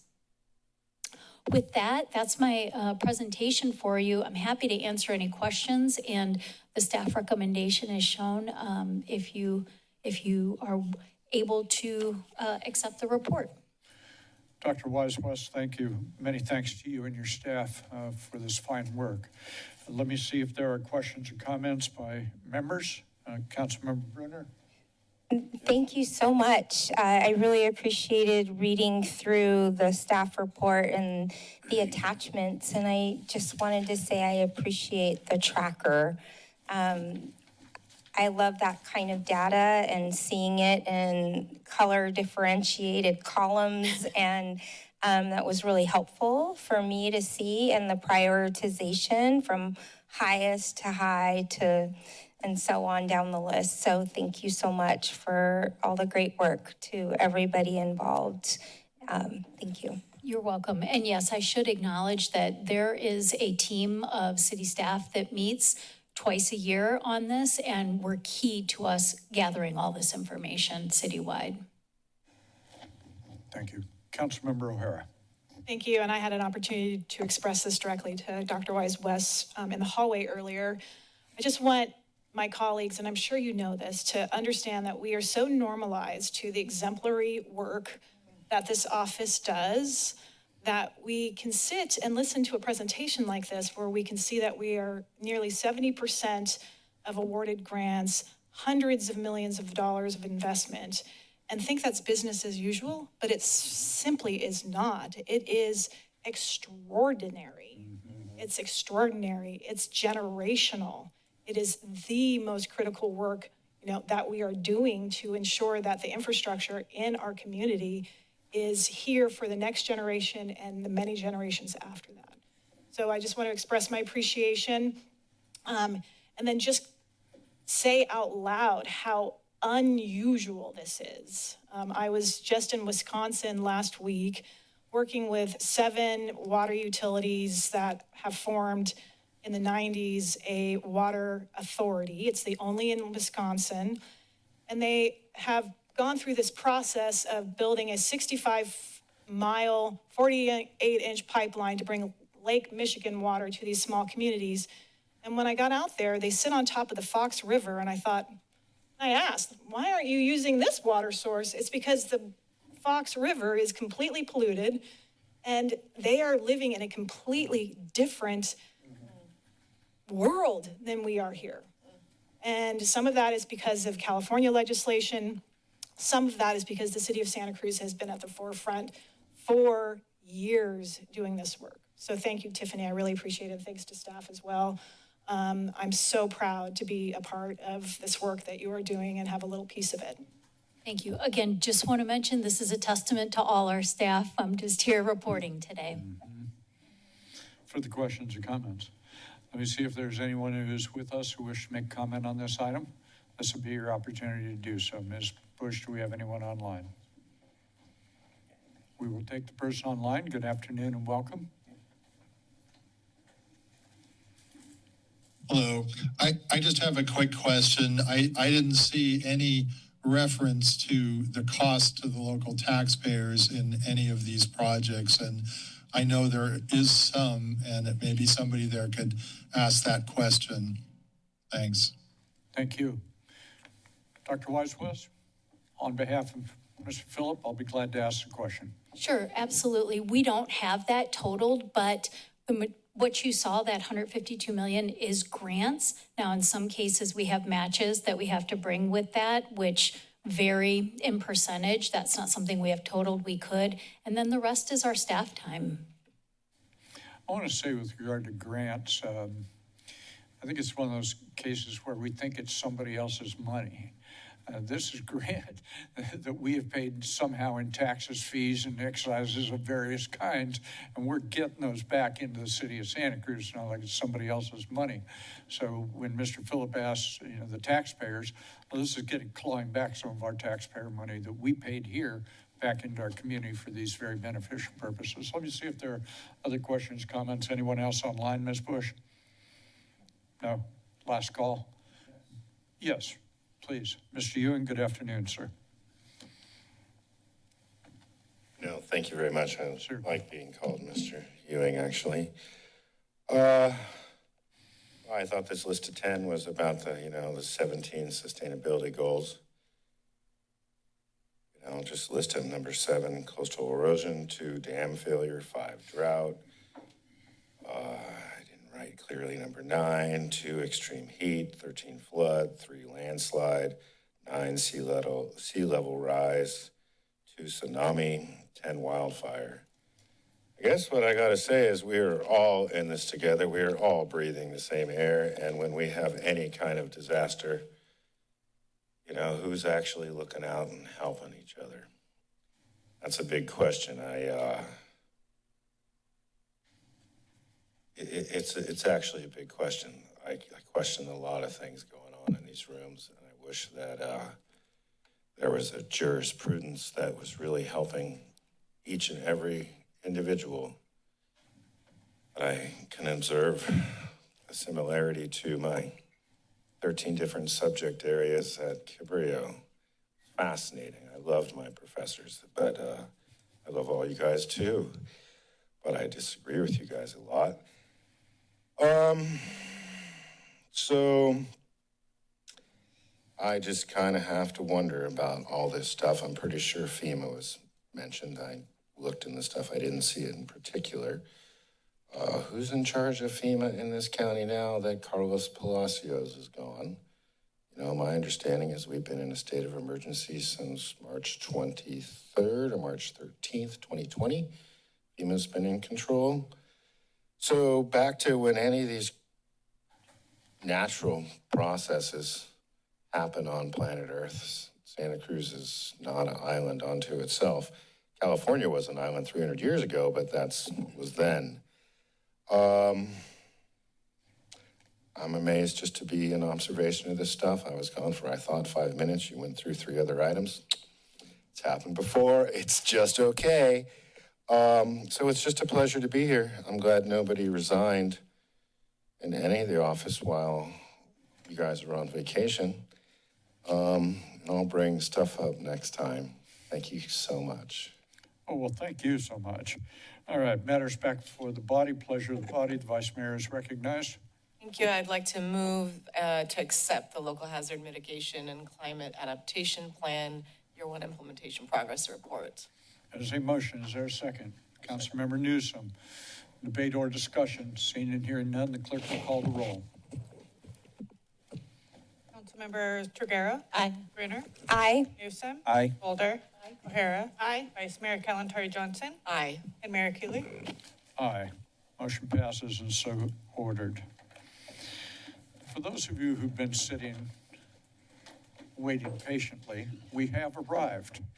We are on item number 28. This is 900 High Street, major modification and density bonus request, proposing modifications to application number CP 22-0164. We have a fair amount of material in our packet, and we have Mr. Bain here to help us move through this. The record will reflect that Councilmember Newsom has recused himself because he has a conflict insofar as his residence is within a legally required limit, which prohibits him from being able to participate in this. Mr. Bain, good afternoon, sir. Good afternoon. What we have before you is a major modification to a previously approved application CP 22-0164. This application included a minor land division, design permit, slope development permit, density bonus request, and heritage tree removal permit. The original project site was a 5.9 acre lot located on the north side of High Street, immediately to the northeast of its intersection with Moore Street, shown here, developed with a church that was constructed in 1957. So the approved project scope included subdividing the parcel into 2 lots. The lower 3.7 acre lot retaining the existing church campus, and the upper lot to be approximately 2.23 acres for construction of a 40 unit, 4-story residential apartment building.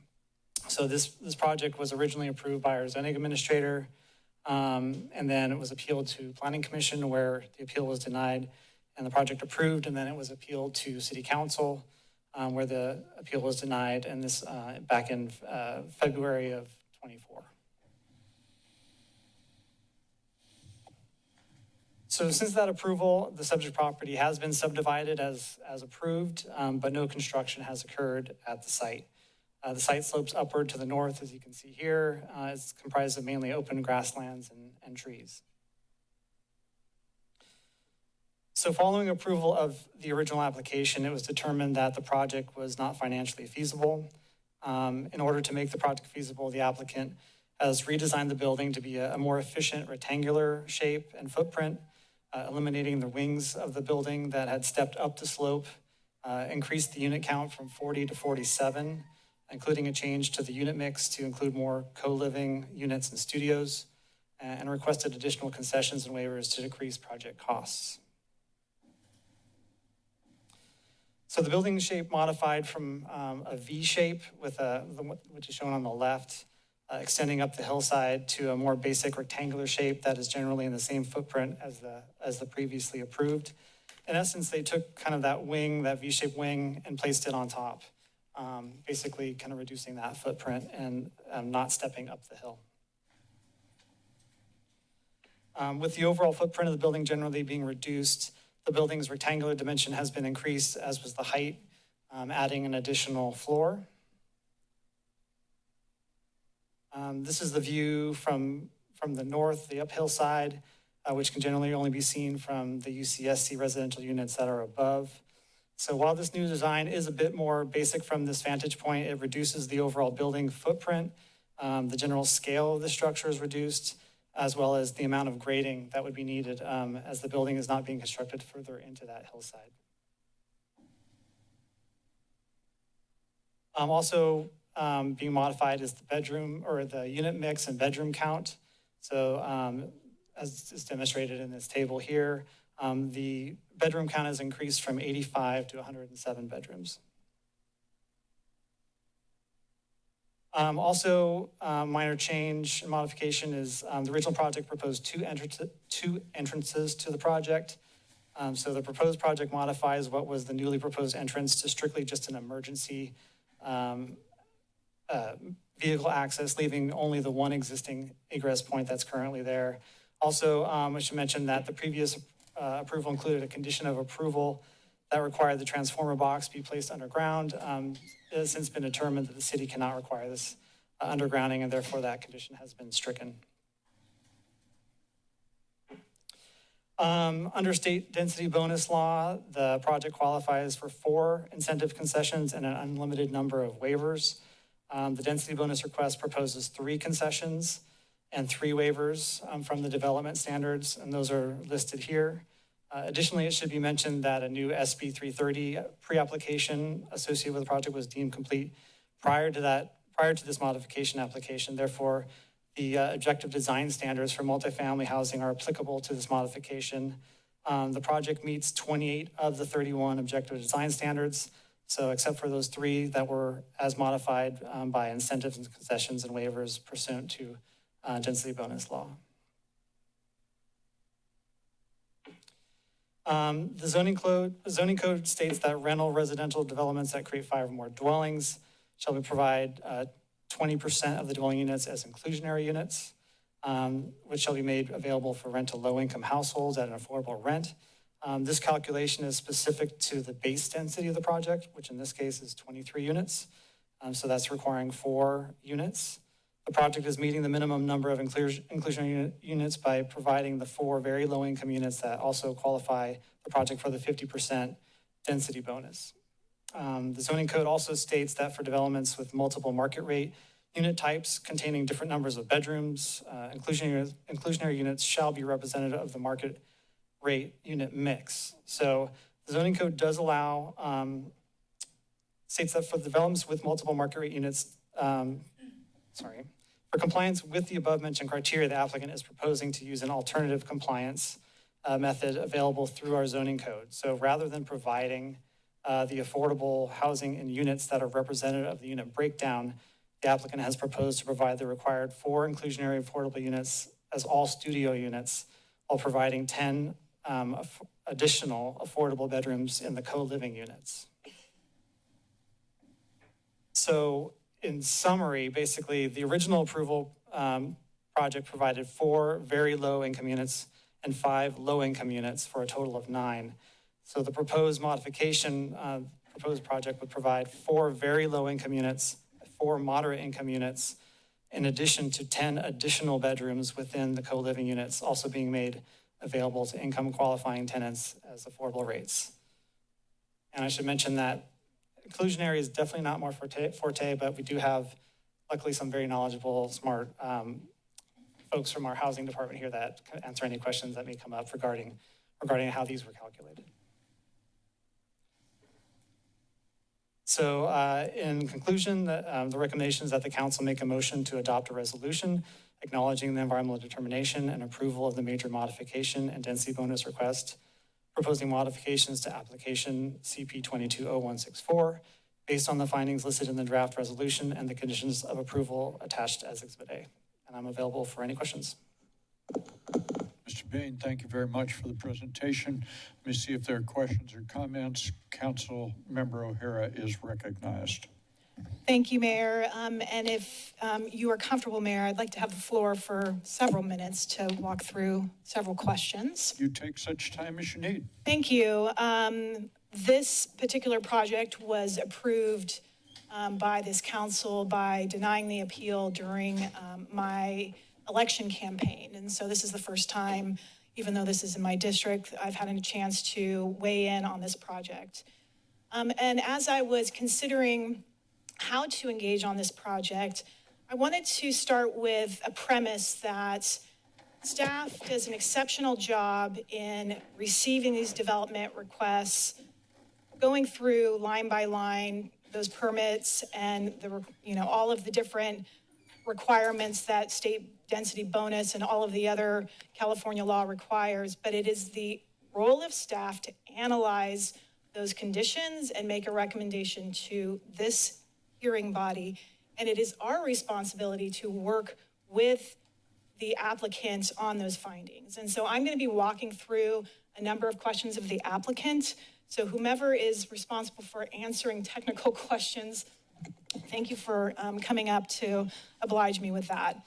So I'm going to, because of that premise that I'm working off of, I want to organize my questions a little bit differently this afternoon and restate a couple, facts first. Thank you, Mr. Simon. You can sit for a second. I'm going to go for a little bit, and then I'll call you up. Thank you. We already approved for a 40-unit project on this site. The proposal before us is now a material different 47-unit project with a different building configuration, a different unit mix, and an increase from 85 to 107 bedrooms, 3 additional concessions, 3 waivers, and a different approach to satisfying our inclusionary housing requirements. And while I understand that state law significantly constrains some of our decisions available to us, I believe that, as I mentioned, staff's role is to analyze the application and make a recommendation. It is our responsibility as the decision-making body to make the findings that are in front of us today. So I want to walk through this in a very deliberate way. First, I want to understand directly from the applicant why the project we previously approved cannot be built. Then I want to take each concession and waiver individually, what the applicant is asking for and why, what staff concluded, and what legal determination council is actually being asked to make. Finally, I want to discuss the proposed alternative approach to inclusionary housing separately, and I appreciate that we have staff here that can help with that. All right, so the first question to the applicant. The staff report states that the original project was approved. After the original project was approved, it was determined that the project was not financially feasible and that this redesign was undertaken in order to make the project feasible. Can you explain to council directly what made the project we approved in 2024 financially infeasible? Yeah, and just cut me off or interrupt here, but I'd try to be thorough without being too long. We started, and the bulk of the design work of that original project was done in mid to early 2022. And we submitted it as a full application at the end of 2022. And so there's really 2 categories of things that led to the problem. And also, I just want to say up front, I'd much rather be visiting a construction site right now of the previously approved project than back here with you all, though I appreciate you having me. So, so we just really wish we could be building that. But so two categories of things. First of all, since that, mid 2022, when we were making that determination, costs of construction and development are just way up. And it's nobody here's fault, but, tariffs have come on since then. Interest rates are still 2 to 3 points higher than then, which has a massive effect. Insurance, et cetera, et cetera. And you expect costs to go up, but they've gone up. We thought they'd gone up a ton during the pandemic, and that would probably be it. And there was a lot of predictions interest rates would actually come down eventually, and here we are. So that's one whole category of things.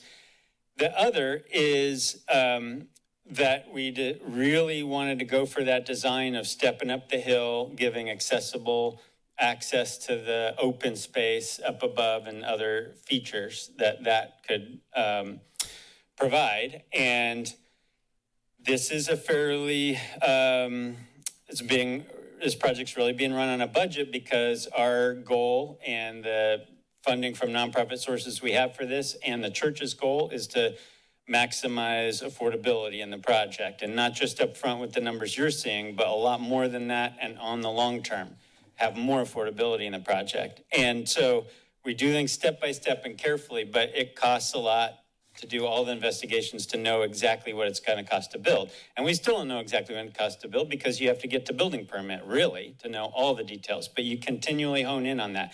And in this particular case, a challenging site, stepping up, you don't know, we don't want to spend tens of thousands of dollars really getting a firm estimate on all of that, the construction costs, including the foundation and what's in the soil going up the hill, until we know what's going to get approved.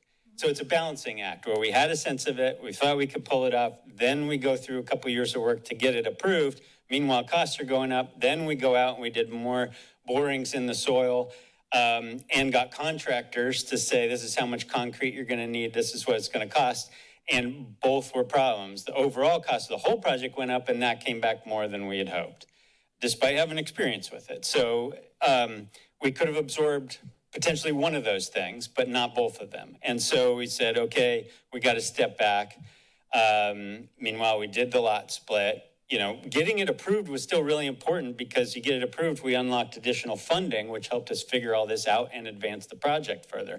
So that was really key. And then we're back here. Okay. Can you share an order of magnitude of this financial gap? Is it hundreds of thousands of dollars? No, it's Is millions. It's tens of millions of dollars? No, millions of dollars, not tens of millions of dollars, and so, so we just really had to figure out what's going to fill that gap. And to some extent, then not going up the hill is a really big factor, and having some additional units is a really big factor. And a combination of those things and a balance in everything we could come up with is what we came to. Okay, thank you. And thank you. This is a question for staff. Did staff receive or review a financial pro forma or other financial analysis comparing the approved project with the project before us today? No. So if that's the case, when the staff report states that the approved project was not financially feasible, should council understand that as a representation made by the applicant rather than an independent financial determination made by the city?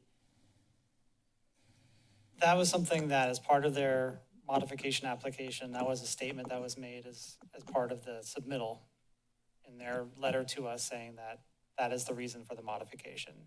And I don't believe that we're required to have them provide financial statements like that. Okay. Maybe for the city attorney, am I correct that the overall financial feasibility is the applicant's explanation of why this major modification is being requested, but proving that the original project is financially infeasible is not itself the legal test for granting an individual density bonus concession? The applicant does not. The analysis is more along the lines of, does the city have grounds to deny an incentive concession, or does the city have grounds to deny a waiver. And there are specific points in the code about that. Specifically to the assertion that it's financially infeasible, we cannot deny an approval of a project based on us not having any data around that infeasibility. Correct. So for example, if you were inclined to attempt to deny a concession, for example, you would need to have a written finding based on substantial evidence that the concession or incentive does not result in identifiable and actual cost reductions. Okay, I'm going to walk through each of the concessions. So the first one is the floating affordable units. The applicant asked to remove the requirement that the affordable housing agreement identify the location of the inclusionary units and proposes allowing the affordable designation to move among units. So Mr. Simon, let's take that concession first. Yeah. What specific problem are you trying to solve with this concession? Yeah, I'm trying to make things flexible and make it easy for us to change which units are the affordable units, which does multiple things. One is it can minimize our vacancy time and turnover. If we know, a lot of times you get a 30-day notice or even longer for someone who's going to move out. If we have another unit, it takes a little bit longer. There's more process with getting a process to get a new tenant who qualifies for an affordable unit, and income validating that and going through the housing authority and other things. And so there will be situations where we can get a head start and have a different unit and get that person in. And when the first unit that was affordable comes up, you'd have a little overlap. First one, then that one can be open market and we can lease it up faster. One of the things we're really trying to do here is you usually get subsidized all affordable projects or you get profit maximizing projects, and we're neither. And we're trying to have more affordability without having any public subsidy. There's not a public dollar in this in the subsidy sense. And so we're trying to make the most flexibility and the minimum overhead while complying with everything. And the other thing I want to say is that the church has strong interest in this project being more affordable over time as it can afford to do so. So we got to pay back everybody who's putting money in to build this. But as that financial situation of the project improves, more affordability is one of the key goals and in contracts we have with the church. And so we would really like to have a 2 or 3 bedroom unit eventually that's an affordable unit, for example. And we're just trying to not have a whole bunch of recorded agreements with the city. We got to go and change and get the city manager to sign and notarize and go to the county and get them to file it before we can just say, oh, now instead of a studio, we're ready to have a 2 bedroom as an affordable unit. Okay. Did you quantify an expected cost savings associated with this concession? No, we just know that there is cost savings with it. Obviously, it's something we could take time to do, but with everything, we didn't run and try to estimate a number on it. So let me make sure I understand this. So the concession isn't necessarily driven by cost savings. It's allowing flexibility on behalf of the... It's both, and I was trying to emphasize both things, both aspects. We're really trying to find every way, because you hear a lot about projects penciling. This project doesn't pencil in the usual sense and was never designed to. We're getting funding sources that won't get a market rate investment return to fund this project. So we're trying to make it as absolutely efficient, and yes, efficient to do partly what the project's designed to do, which is also about maximize affordability. Yeah, I get that. I guess I'm drawing back to the financial infeasibility, and if there isn't any specific cost savings associated with this concession. There is cost savings. We didn't run the number. We look at how do we use some concessions to improve cost. And on this particular one, I don't have a number. Yeah. Okay. For staff, if a council approves this concession, what prevents an affordable unit from being replaced by a materially smaller unit or a unit with fewer bedrooms? Good afternoon, Mr. Butler. Thank you, Mayor, and thanks for that question, Councilmember O'Hara. The Affordable Housing Development Agreement will specify the minimum number of bedrooms. And so we would have, for example, that while those units aren't identified specifically, we would say at a minimum for studios at very low income, and at a minimum for studios at moderate, and at a minimum, as the applicant has agreed to, 10 bedrooms in the co-living spaces as moderate, with the other stipulations associated with those bedrooms. Okay. Excuse me, the bedrooms are low income, not moderate. Sorry about that. Thank you. Okay, I'm going to move on to concession 2, the streamlined tenant selection. The applicant asked to make city marketing of a vacant affordable unit optional at the property manager's discretion based on the assertion reduction in property management time and expense. On concession 2, are you asking the city to make city marketing of available affordable units optional? What specifically is the cost associated with the city's posting or marketing of an available affordable unit? It's the management time. And here again, you know that affordable unit projects are much more expensive than open market projects, and we're trying to hit the sweet spot here. And so we have to convince lenders that we've got a management model that can work with similar to, there's no question there's more management time on co-living, yes.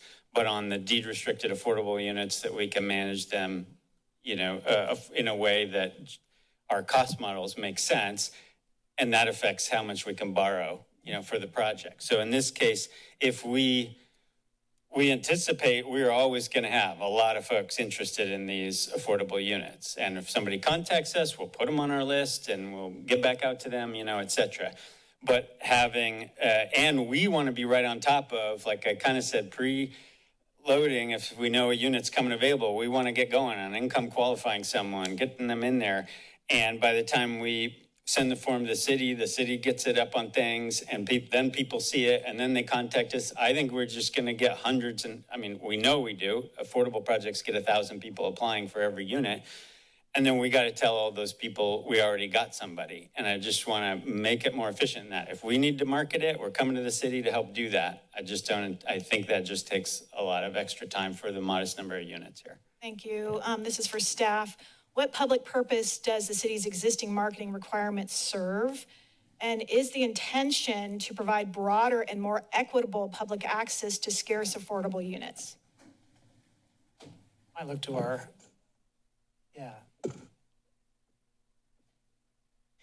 housing department to maybe answer that, since they're the ones who implement this mostly. Thanks, Jessica. Good afternoon. Good afternoon, Jessica Dewitt, housing manager at the city. It would provide another option for folks to be able to see that unit online is available or coming up for lease. If the developer owner already has a wait list of 1,000 that they're going through, the chances of, it's a long process. So it's one other option. Is it the only option? No. We do have 100% affordable projects in the city where they have this long waiting list, and some of them are going years before they want to come back and post with the city. So I don't think it's going to be if the operator is saying it's a big issue, then we can work with it. But typically, yes, we would like to post on our city website. Thank you. Okay, yes. Mr. Butler. Thank you. I was just going to add, as it relates to this, that we can post those online, but the costs associated with it that the developer has indicated would qualify for that incentive concession. I think one of the things that we want to convey here is that, to the points and the questions that you've been asking, the burden of proof falls on the city for establishing that these things do not create a cost savings for the applicant. So I just wanted to point that out in terms of like where the law falls on the burden of proof. Thank you. Thank you, Mr. Butler. Okay, I'd like to move on to concession 3, the vinyl windows. The third concession is permission to use vinyl windows rather than the materials otherwise required by our objective design standards. Can you share the approximate cost difference between the compliant windows and the vinyl windows if that's the option you would like to use? Yeah, it's certainly at least tens of thousands of dollars, but I don't have a quote yet on the window package for this. We'll do that during the building permit phase. But, it's something we considered carefully. And honestly, if we can come through the detailed design process and compare for other types of windows, we may do that. But would really like the option, and particularly thought about that because this isn't a street-facing facade. And I'll just add the church cares a lot about the aesthetics of this project because that's what it's facing. It's really the church rather than a street. And so, we will have to work together to find a great look that we're all happy with there. Just to make sure I understand, for the entire project, it's in the tens of thousands of dollars potentially? At least, yeah. Okay. I think I'll move on to waiver. Am I already on waiver 5? Hold on. Nope, sorry, I went too far forward.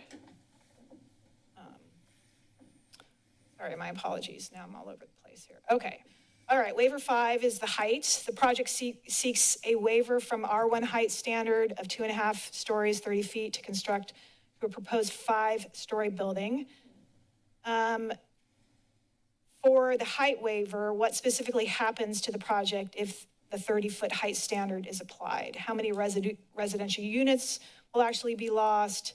Have you modeled a development that complies with the 30-foot height limit? If so, how many units can the building accommodate? I'd like to have a better understanding of how we ended up with the additional height in terms of objective changes in units, et cetera. Yeah, it's a little under 60% of the units because you got lobby and it's probably about half of the units are in the bottom 3 out of 5 floors. And because of all the other spaces that need to be in the first floor. And we've been working on this project for 10 years, and we originally had community meetings around projects with townhouses and projects with fourplexes up on the top level, just looked at everything, and every way we were getting blocked by the expense of trying to do different things. So a compact building where you have enough scale you can pay for all the improvements needed to be made on the property and pay for the construction and the foundation. That's what we've come to as what we believe we can accomplish. Like I said, it didn't meet all the financial feasibility metrics that a normal for-profit project would, but we believe we can get there. And I would like to say, I don't think it was entirely clear before that while the tallest part of the building that's occupied before was 4 stories, there were 6 levels because of the way it stepped up the hill. So we've taken 2 levels off of the step up and put them on 1 level down below, for what that's worth. Okay, thank you. For staff, did staff perform independent evaluation with regard to applying the height with regard to whether applying the height standard would physically preclude construction of the density permitted under state density bonus law? Yes, we looked at that, and obviously they wouldn't be able to add those additional density bonus units without allowing for going over the height that's currently there for the R110 zone district. Okay, thank you. On to the next waiver, front setback. The project seeks to reduce the required 25-foot front setback to approximately 7 feet.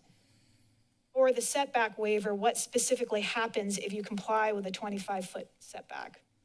Yeah, first of all, I want to say, really, there's only enough room just for the building right there as it is. So if you move the building back, you're moving it into the steep hillside, and then we've got, could be $1 million of retaining wall, that you've got behind the building if you really scoot it back a lot. But that's kind of an artificial point because really we drew the new property line that we're setting back from that's not down at the street. It's way up behind the church. And we could have drawn that property line 25 feet in front of the building. It just would have been in the middle of a parking lot, which just wasn't really a sensible place as we're having easement agreements with the church. It just made, for ingress and egress and parking sharing and all those things, it made a lot more sense to draw the property line mostly straight across the property, keeping in mind where the road is and the buildings are, and have it be kind of at the edge of the parking lot between that and the building. So it's this invisible property line that no one up there will kind of know where it is because parking is shared on the church property and stuff. That's what's within 7 feet of the building, rather than a street or anything like that. Okay, so if I'm hearing this correctly, we're not talking about a trade-off between building footprint and residential units not being feasible. More of you established a property line and the construction of the building that is financially feasible has to be, or it's preferred for it to be within 77-foot setback rather than a 25-foot. Yeah, I mean, the property line now already exists. So that was approved before by city council. We did it, we separated the two lots, and that's been recorded. So that is done. So now, in this situation with the property line where it was approved to be, with this building, yeah, we can't feasibly fit it more than 7 feet back from where that property line now is. I was just kind of explaining more how we got there. Without carving into the... Without carving into the very steep hillside, yeah. Okay, all right, let's move on to waiver 3, building modulation. The staff report says additional modulation on the north elevation would potentially reduce or eliminate residential units. Keyword potentially. To the applicant, I want to spend a little bit more time on the building modulation waiver and this question of potentially. Can you explain exactly how compliance with the standard physically precludes the construction of the permitted density? Yeah, it would reduce the number of units because we have, as we were just talking about, a narrow corridor between the slope and then the parking lot, which is also down a slight level from the bench on which we're hope to build this building, trying to permit this building. So there's a narrow corridor. So you can't modulate the building out more. You'd have to modulate it in and cut into the square footage. And these are modest size units meant to not be too expensive. And so you would have to cut out at least some units to make, and what was a whole studio could only be a bedroom on another unit now if you've cut into it, right? So, and we felt that, okay, we want to make architecturally interesting thing and landscaping, et cetera, on the front of the building, because that's facing the church, facing where people circulate through, go to preschool, all that stuff. The back is really facing, the vast majority of the back is facing the slope. And there are houses up above, set back quite a ways, much further now that we've consolidated the building to the lower point. They're really looking downhill. Even that open space above is sloped. They're looking downhill at the top part of this building. So we just didn't feel like this is very different than the buildings, on streets that everybody's going by. And I feel like it's a good example of like the objective design standards make sense. Our original plan wasn't subject to the objective design standards, but when we're going back for a modification, we tried to incorporate as many as we could. And here, figuring out some really expensive way in the back to do it where hardly anyone sees much of it at all, didn't seem like the place to invest our dollars in trying to comply with objective standards that we weren't originally and figure everything else out. Okay. Do you have a sense of how much floor area would be removed if you met the objective design standards on the back for modulation? I'd have to look back at the new, it's a calculation with the length of the building and, how many feet you set in and all that. But it'd be a few units, I think, probably. Like you could take a couple studios at least out of each floor, maybe something like that. So it's a substantial amount. Okay, thank you. And for staff, the statutory standard before us is physical preclusion, but the staff report uses the word potentially reduce or eliminate residential units. What evidence allows council to move from potentially to a finding that the standard actually physically precludes the permitted project? I think the applicant explained it fairly well, and my understanding of density bonus law is that, there's a pretty fine line where if there's anything, any standard, objective standard or requirement that reduces the size of a unit or of the project, that a waiver would need to be granted, is my understanding of it. So, Good afternoon, council members. Alex Geis with the City Attorney's Office. And to kind of expound on what Ryan was saying, courts have interpreted the language related to waivers under the density bonus law to mean that the objective standard can't physically preclude the project as designed. So it doesn't necessarily mean that they couldn't redesign a project that meets the objective standards. We have to evaluate what the project as proposed is and whether any objective standards would physically preclude that project. Okay, and maybe this is for you as well. Is a conclusion that compliance would potentially reduce units sufficient for council to find physical preclusion, or does the record need to establish more specifically that compliance would actually prevent construction of the permitted density? The council doesn't need more than what the applicant has stated. The only time the burden is on us if we were to deny a waiver. But as far as accepting a waiver goes, there's no evidentiary minimum. Okay, that's helpful. Okay, let's move on to the inclusionary housing and exactly what we're approving. The proposed conditions require for very low income studios in perpetuity, 4 moderate income studios for 55 years, and 10 low income co-living bedrooms in perpetuity. I want to treat this question of inclusionary housing proposals separately, and I want to acknowledge that the proposal before us includes more than the 4 very low income studios. Condition 35 also includes 4 moderate income studios and 10 low income bedrooms within the co-living units. But those 10 bedrooms are a part of an alternative compliance method, and council is being asked to affirmatively approve that alternative. So I want to understand precisely how that will work. First, for the applicant, will each of the 50 co-living bedrooms be rented individually or to an individual tenant? Yes, rented individually to an individual tenant. Will each tenant have an individual lease for a specific bedroom? Will a tenant be financially responsible only for the tenant's bedroom tenancy, or could that tenant have financial responsibility for other residents of a larger 5 or 6 bedroom unit? No. For the 10 affordable bedrooms, are 10 specific physical bedrooms permanently designated as affordable, or will the affordable designation float among the 50 co-living bedrooms? Yes, it'll float. If they float, what is the mechanism that guarantees there is always 10 affordable bedrooms available or occupied by qualifying low-income tenants? It's same exact mechanisms as any of the other apartments that are designated affordable. It's in a contract with the city that has compliance requirements, reporting requirements, turning in or third-party verification of income qualification of the tenant. The leases are available, for the city or housing authority.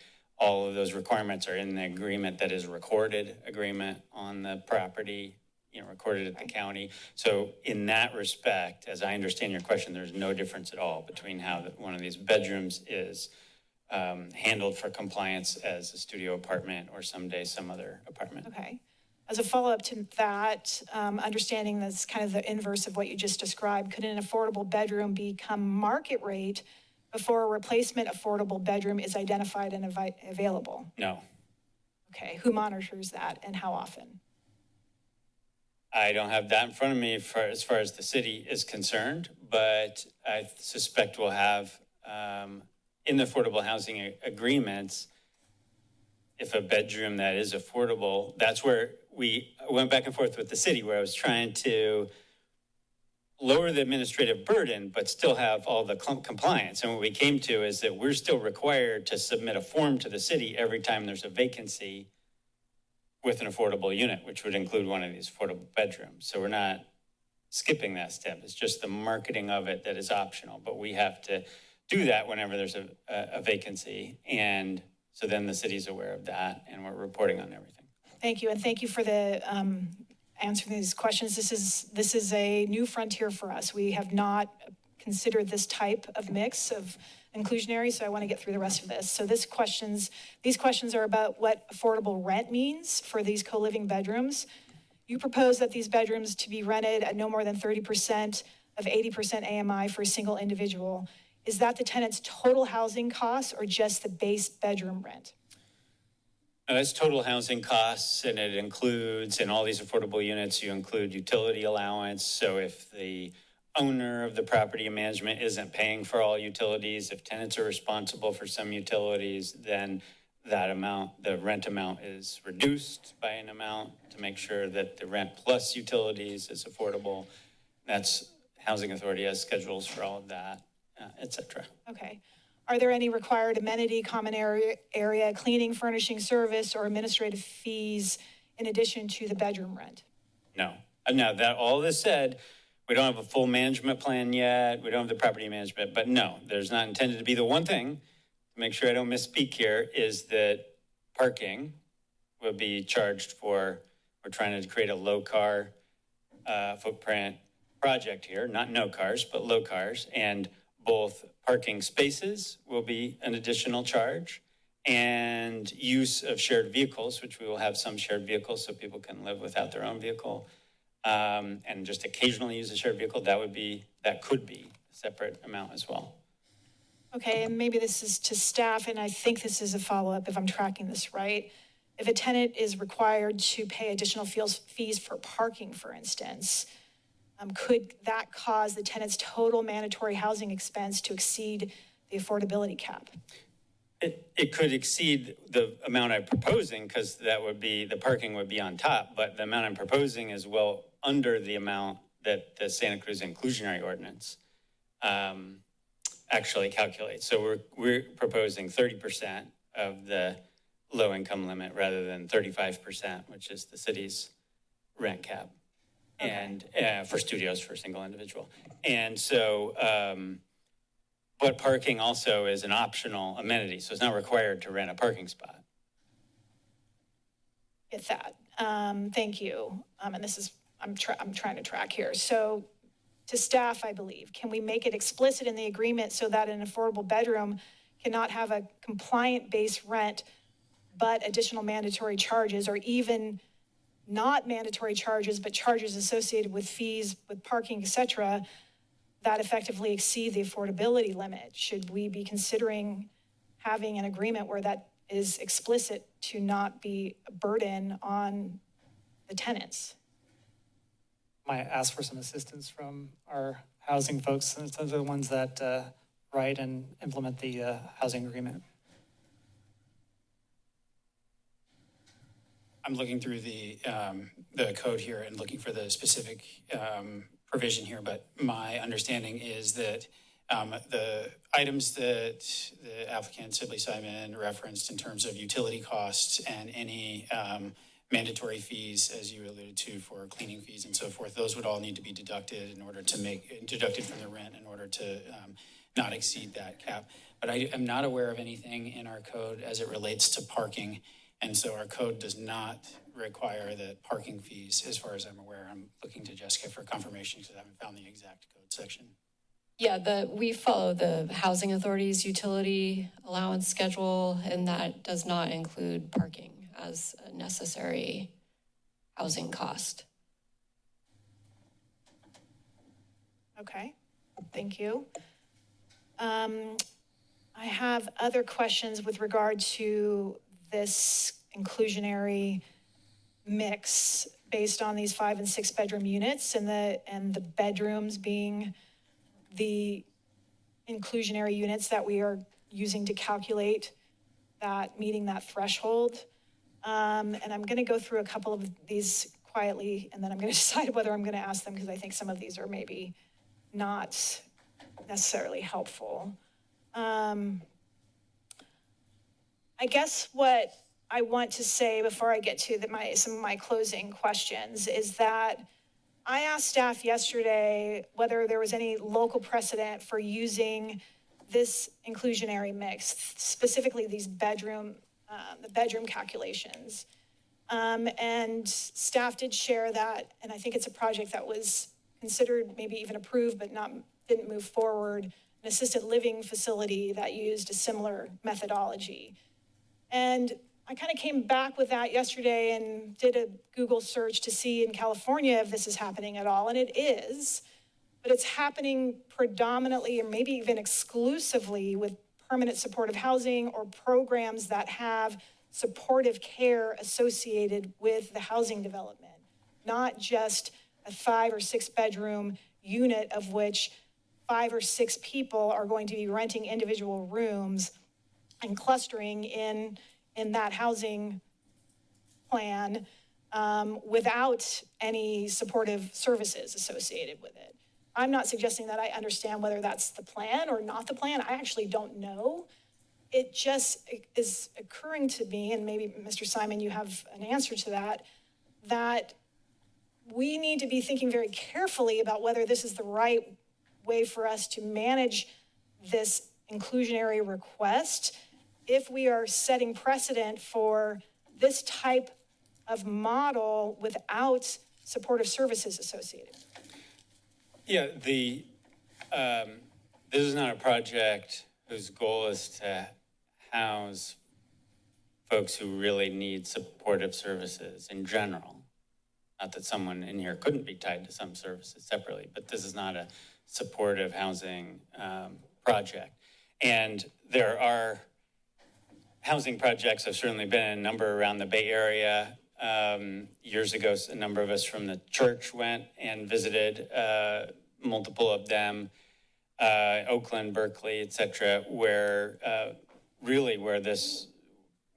got this model, where you can get cultivate a sense of community with a certain number of bedrooms and large amounts of shared space with those. And it is meant to be the place this is happening all the time, ad hoc, is in houses in the west side of Santa Cruz, right, with university students or young professionals, or I know teachers who are in group houses like that, right? And we'd like to see more of those houses with families and have great housing options that are like that for, folks at that stage of life. And so we're trying to purpose build that. And it is true, like, not all the rules were set up with that in mind. And so we're trying to respect the rules and the spirit of the rules and figure out, how to do this.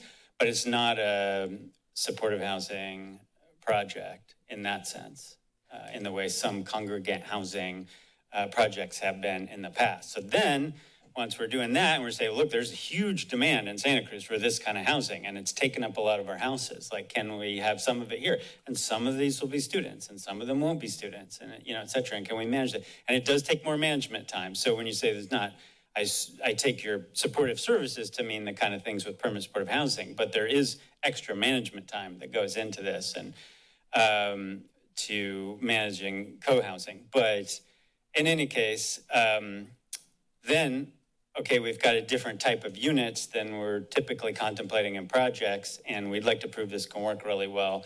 And so then we're trying to figure out how do we do the inclusionary ordinance, and we looked at it I think you probably read the materials, so there's the inclusionary ordinance specifies number of units, then we looked at number of bedrooms, and that got us to 7 bedrooms in the co-living need to be affordable to comply with the total number in there.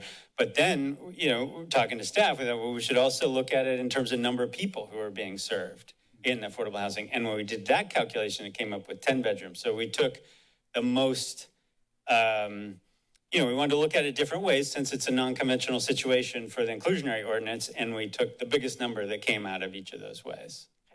Okay, thank you. These questions are for the city attorney's office. So I want to end by making the legal distinctions very clear for council and the public. For the 3 density bonus concessions, what exactly is council's legal test for approval or denial? Yes, to deny a concession, the council would need to make a written finding based on substantial evidence that the concession or incentive does not result in identifiable cost reductions.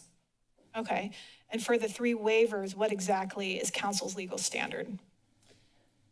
At that point, the council would need to show that the waiver does not have the effect of physically precluding construction. And there's also another option to show that it And again, it would be the city's burden to show a specific adverse impact upon health or safety related to the waiver. Okay. And then for the inclusionary alternative compliance proposal, what exactly is council's legal standard? It's a good question. Alex, do you want to step in on that one?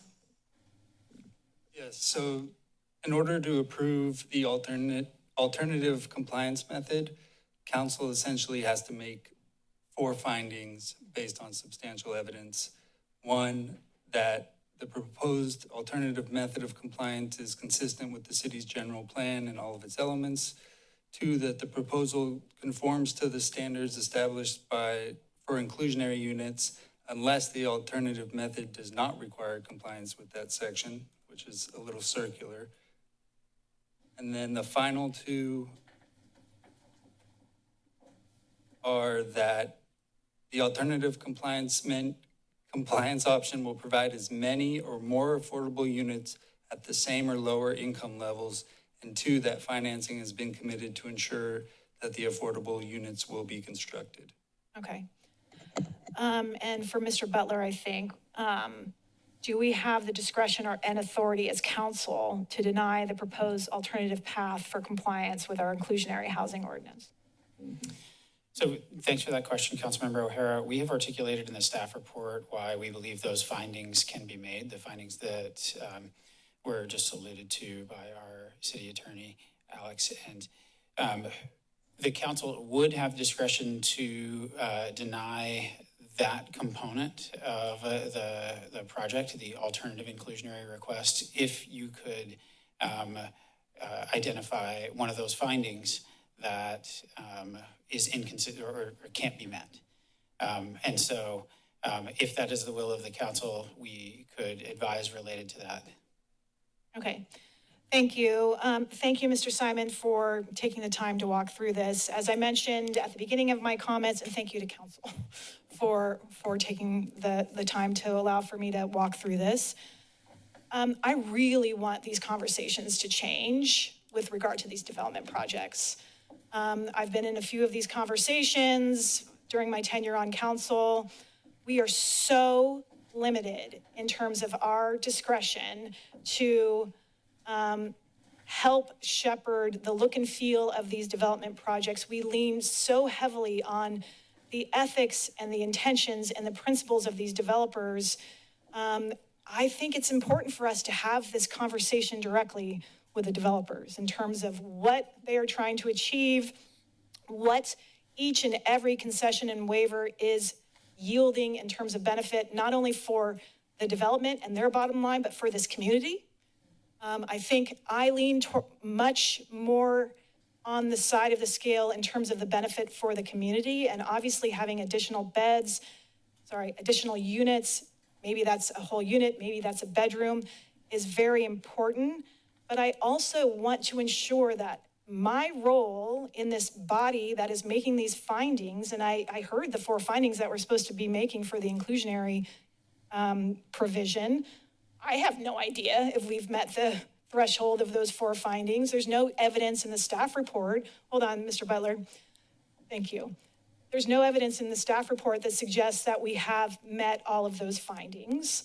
And so for me, I'm very tenuous in allowing in letting go of any discretion that we have as a council. Well, I think we should be up here working hard to have these projects built in our community. We need the housing. If we are essentially rubber stamping an interpretation, and albeit a fine, valuable, important interpretation of staff that this meets the threshold, we are not doing a service to this community, period. And so it's important to have this conversation. It's important to take the time to have this conversation. I think it's going to be very important moving forward as we manage these incredibly challenging dynamics of building more housing in a community that is feeling so much complicated feelings about what these development projects look like, to take some time to do this. It's very important to do this. And so I do have a motion once we finish with the rest of council's considerations and the public. And I appreciate, Mayor, the grace for allowing me to walk through this. Of course.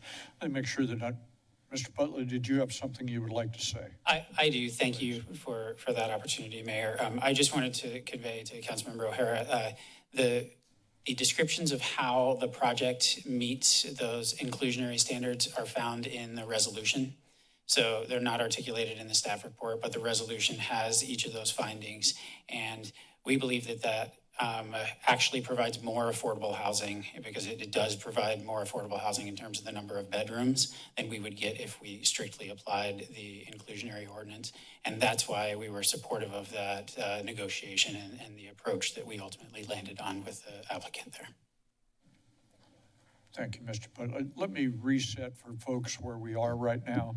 Where we are is we are still asking questions and making comments as members. What we will do next is go out to the public.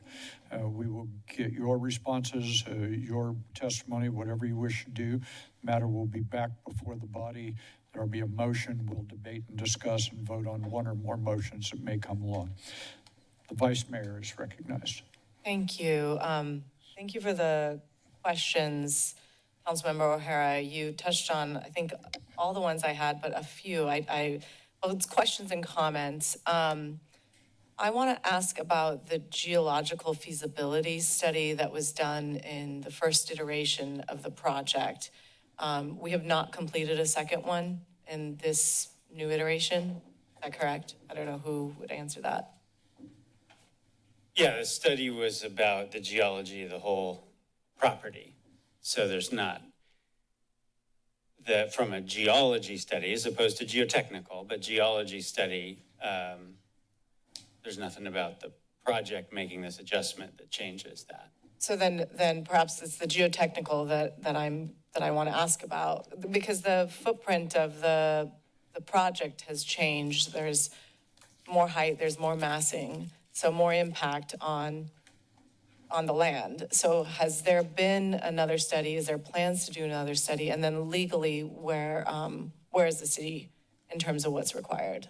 We'd really studied quite a lot before on this whole area. So this was where the building is currently proposed, a subset of that, but pretty much the whole length of that, just a little bit less width, was a part of the previous proposed building. And so in this whole shelf, including everywhere we're proposing to build now, we had investigated and had so determined the soil types and therefore the information needed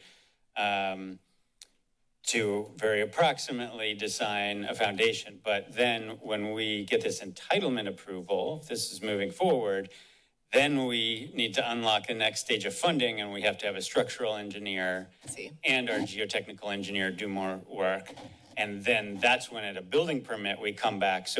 And they'll say, everything involved with earthquakes and soil types, you need to build a mat slab, or you can have a conventional, what we anticipate, we probably can have a conventional foundation, but we have to over-excavate and put new engineered soil in. But that determination is not made yet, and that a lot more of that happens at the building permit stage with more work.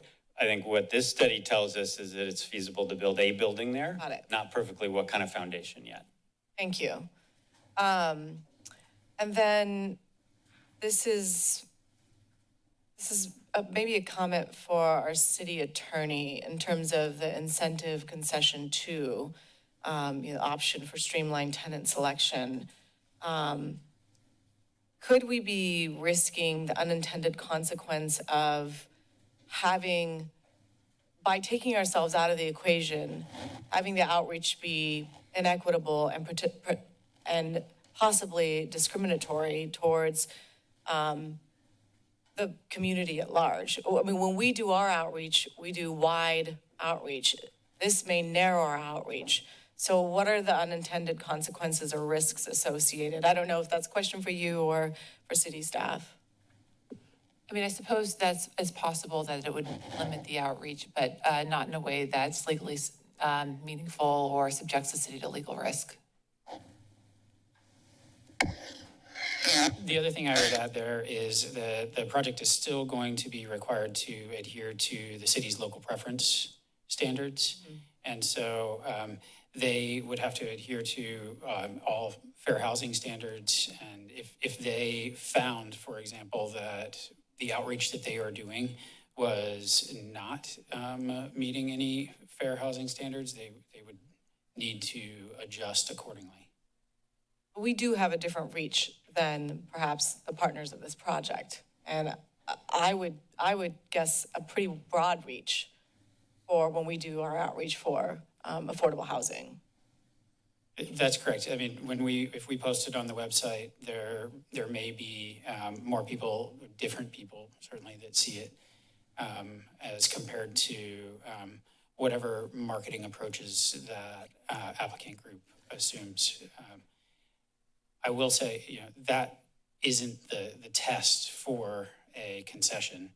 The test is whether or not it's providing a cost savings for them. Sure, and what I heard was more efficiency in management that could produce cost savings, but I'm not convinced that that would produce cost savings. And that gets maybe to my last question is if the burden of proof falls on the city to demonstrate that there wouldn't be cost savings, I haven't seen the numbers. I mean, Councilmember O'Hara asked those questions. And so as a council member, I want to make informed decisions. And I'd like to see some of those numbers. What is the difference between vinyl windows and non-vinyl windows? What is the difference in cost savings if we opt out of the outreach for the units? So I think it's important to have something concrete in front of us if we're asked to make these decisions. Councilmember, I just wanted to give a little context because I understand your frustration. And in 2021, the Court of Appeal in a case called Schreiber versus City of Los Angeles used to require a pro forma for every project to ensure that there were actual cost reductions associated with the concession, because without that, to your point, how is the city supposed to have the evidence to show it doesn't?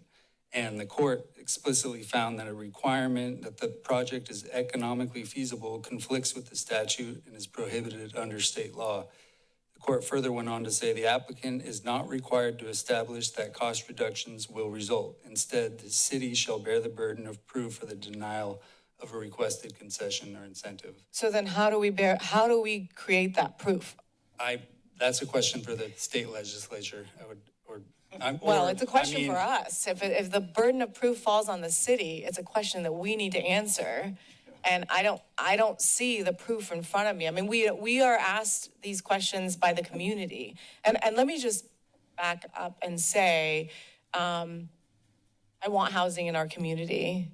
And I support density. And I support housing density in certain corridors. So I just want to make that clear for everyone here, for anyone listening. And I think there is a way to do this where we are dancing well together and we're responsive to the community. I mean, the community says, why are we rubber stamping? And we say, well, we've got no discretion and we've got to have the burden of proof, but where is the proof? I mean, it's a very frustrating position to be in. So I don't see the proof. I don't see the proof in front of us in dollars in terms of cost savings. Some of it is much more intuitive in terms of what's being proposed as modifications. But some of it, like vinyl windows and streamlining of outreach, and I mean, these may be minor things, but these are things that impact how the building is built, how the community receives and accepts it. So I'm having a really hard time with that piece of it, is the burden of proof falls on the city, yet we don't see anything in front of us. And I understand, Mr. Geis, what you're saying about the state laws. The decision still falls on us. Did you have a comment or? Yeah, thank you. And I understand and hear that frustration. What I would say there is, if it's the pleasure of the council, we can do a set of analyses that, shows here's the cost of windows X, Y, and Z, here's the cost of vinyl windows. You know, we heard the applicant say it's in the tens of thousands of dollars. And as you alluded to, some of these are more intuitive, that yes, if you're spending less time, then it's going to be less money.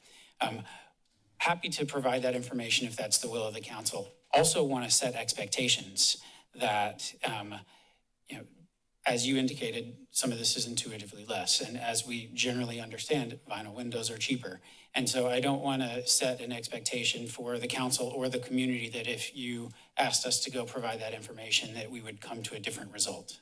Mm-hmm. It would still be helpful to have some concrete numbers in front of us. Yeah. Thank you. Those are my questions and comments for now. Thank you, Mayor. Councilmember Brunner. Thank you. I had a couple questions, and I think they kind of touch on maybe some of the questions that have been asked. And so I'll start with the vinyl windows. In reading all of this information, the question that came to my mind was, why are vinyl windows not allowed in the first place? What are the pros and cons about vinyl windows?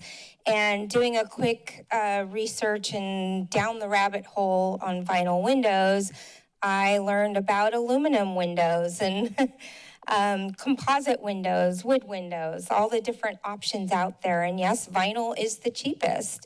And I think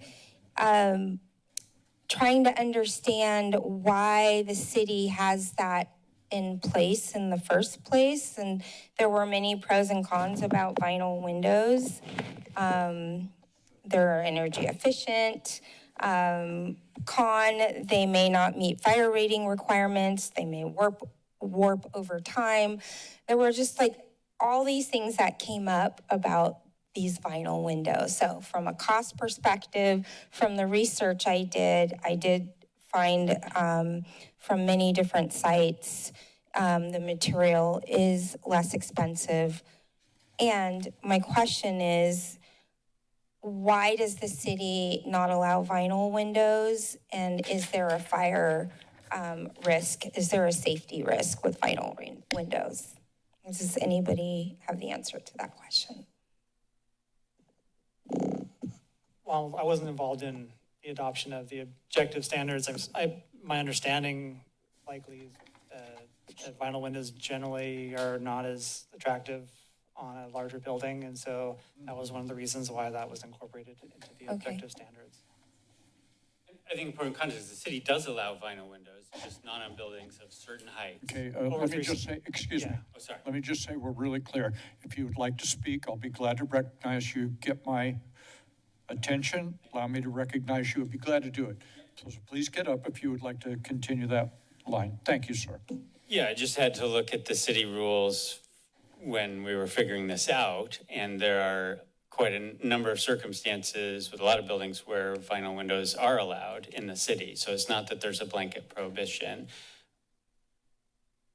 Thank you. That's the fact. The objective standards that exist are for a certain type of buildings, and in looking it up, I saw there was a lot of other places that had that due to historical buildings, and I was just curious if there was a known history with here in the city other than aesthetics.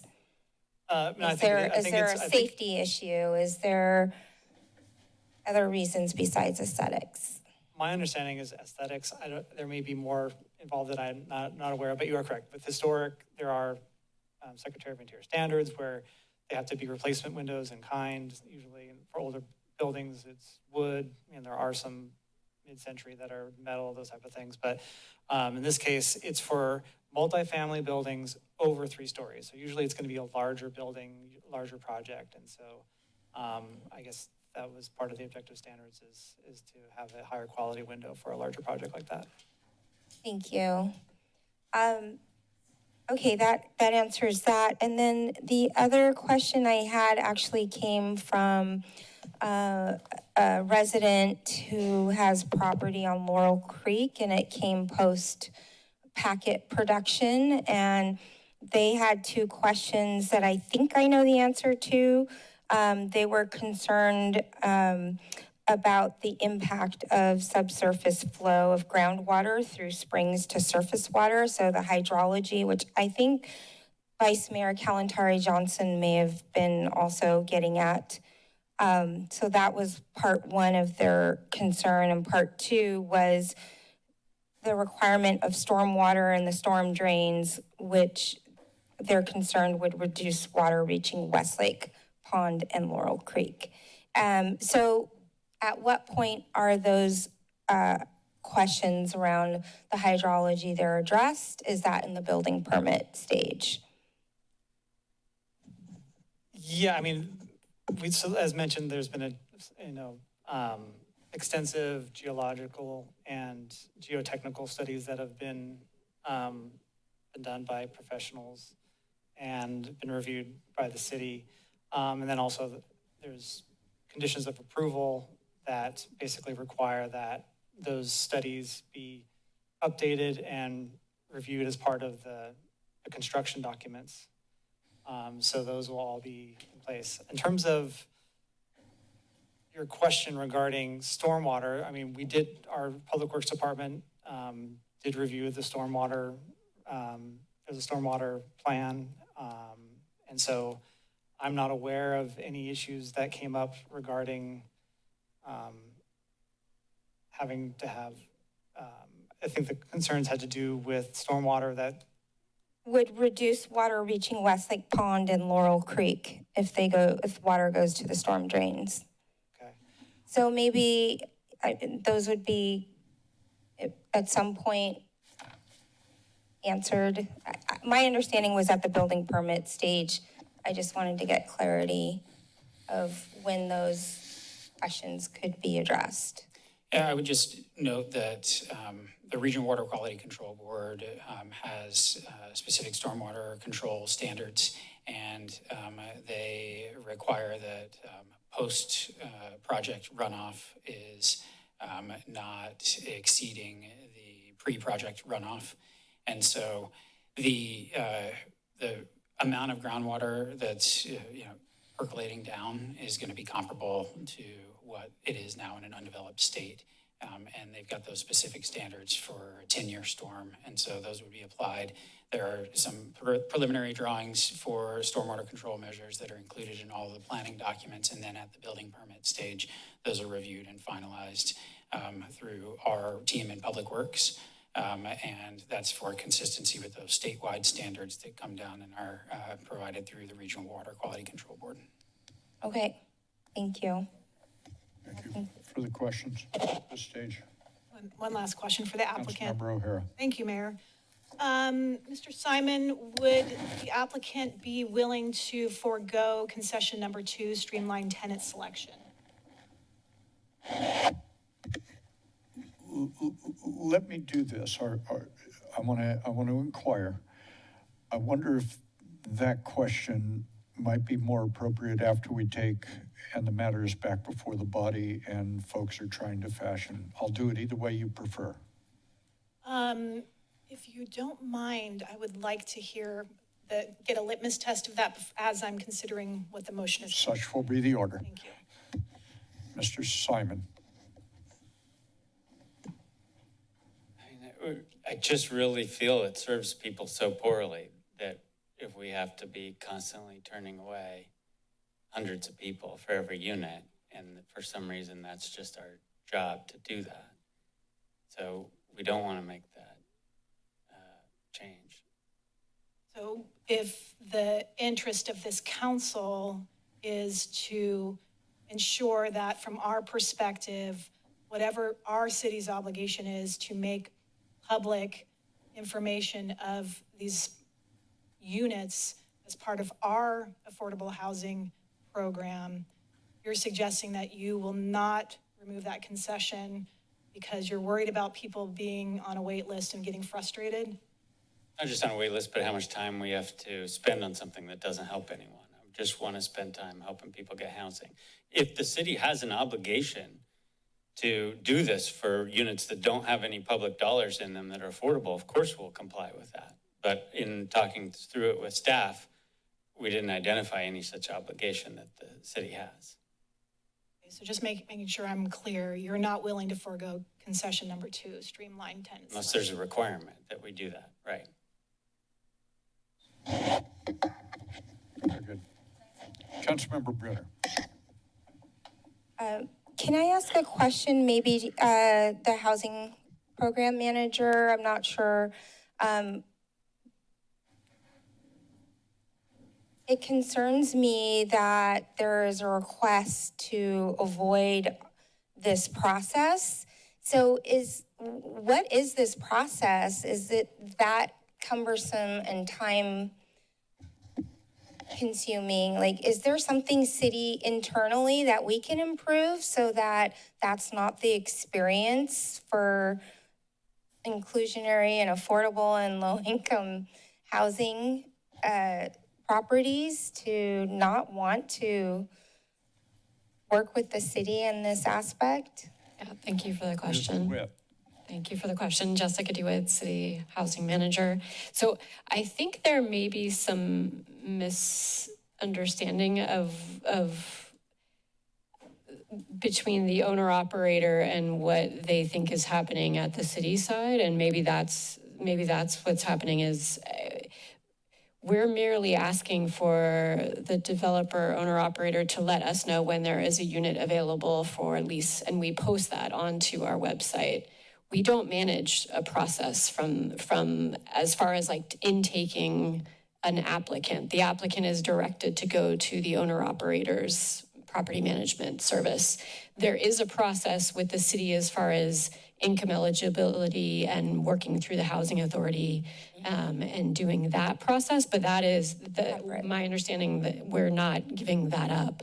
So the only piece of the process is the marketing outreach of the fact that the unit is available. So I'm wondering if there may be some kind of misunderstanding with the owner operator feeling like there may be more to the process than. Thank you. So, yeah. And could I ask Mr. Simon to clarify? Am I misunderstanding? No, I don't think there's You any. just are trying to avoid more applicants coming your way? Yeah, in Santa Cruz, when an affordable housing project stands up, it's not uncommon. There's 1,000 households that apply for every affordable unit. So we're not subsidized, in this, and how we can show how we're going to manage it and what that is going to cost. And, I'm answering questions for every day right now from lenders who will fund the next phase of work on this project, trying to explain what the project is and what it isn't, what our model is.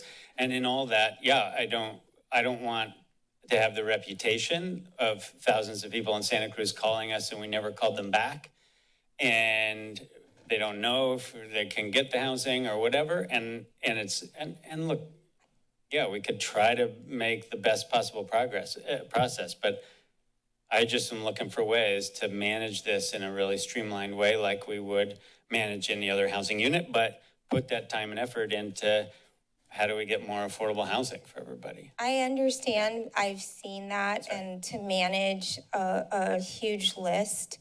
And I know I sat on the Housing Authority Board for a decade, and to have waiting lists closed, and you need staff people to just manage a waiting list and reach out. And I understand that time component of managing applicants.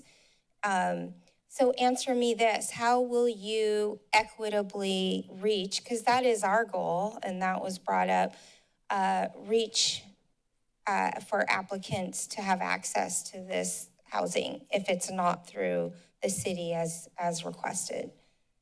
Yeah, we haven't come up with our marketing plan yet, but certainly some of our priorities are also, there's a whole bunch of priorities, right? And absolutely committed to following fair housing law. So anybody that contacts us, we'll put them on a list 100%. We are also, another of our priorities is to have low vehicle miles traveled. So we're certainly going to proactively market to the elementary school next door, the university, folks who are employed right by this project that, you know, or, and we've already, you know, had meetings voluntarily with the school district, you know, on that. Nothing's set aside for teachers or anything, but we want to actively, you know, market in that ways. And we're going to have a priority to some extent, not yet fully determined how many units, but some for folks who don't own cars at the time they move in. Again, about minimizing impact on traffic there. So all those things are going to be components. Okay. But, you know, I know whenever I've put something up on Craigslist or Facebook or whatever, I mean, you get a lot of applicants, right? So honestly, that hasn't, you know, how do we get enough applicants hasn't been a concern. We also, you know, a bunch of the funding for this project came from New Way Homes, and New Way Homes has relationships with some employers in Santa Cruz who have contributed towards affordable housing. And we will be notifying them in case they have employees who want to apply. So we have a lot of ways just to do different kinds of outreach. I appreciate hearing that, and I appreciate knowing that. And I think for the community to know that our local preference policy will still apply and that Absolutely. You still plan on the fair housing standards to be applicable. And that applies to the the units that are non-inclusionary units too. I mean, we just kind of thought we want to do them all in a fairly similar fashion, again, to streamline management while complying with everything we need to. Okay, thank you. Thank you. Further questions? This would be the opportunity for anyone who wishes to address us on this matter to do so. Seeing and hearing. Okay, here we go. This is not your time to hesitate. Here we go. And if those of you who do want to speak would line up to my left, your right, under this beautiful picture over here, that's the way to do it. We'll take people as you line up. Good afternoon, sir. Thank you for all your good works in the community. Good afternoon. My name is David Pattee. We just organized to buy a home in District 4. Most every day I am riding my bicycle up High Street to District 5, where I am still the pastor of Peace United Church of Christ, which I offer in good-humored acknowledgement that we have been nudging this project along for a very long time. We're grateful for the encouragement of neighbors through the years and city staff, and for the patience and goodwill of this council as they consider the approval we seek for adjustments to the project, which is the way of things that take a long time. They have to change over time because it takes such a long time. We have stuck with it through the years because Peace Village is not just a housing project to us. It is a part of our vision for our ministry and our future, and the kind of community that we want to build. A diverse community with an increase of affordable and workforce accessible housing in our neighborhood. So I hope you will be with us in this very long endeavor, because we'd like to get to the building phase after 10 years. Thank you for your consideration.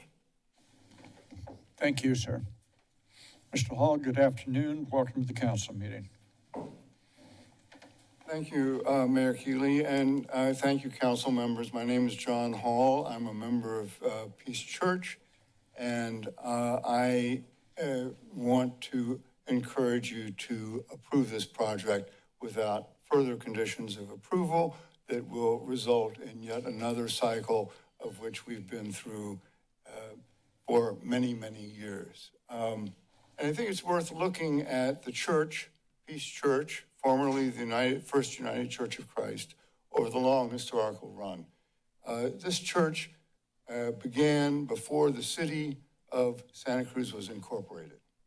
We have been here longer than the city has.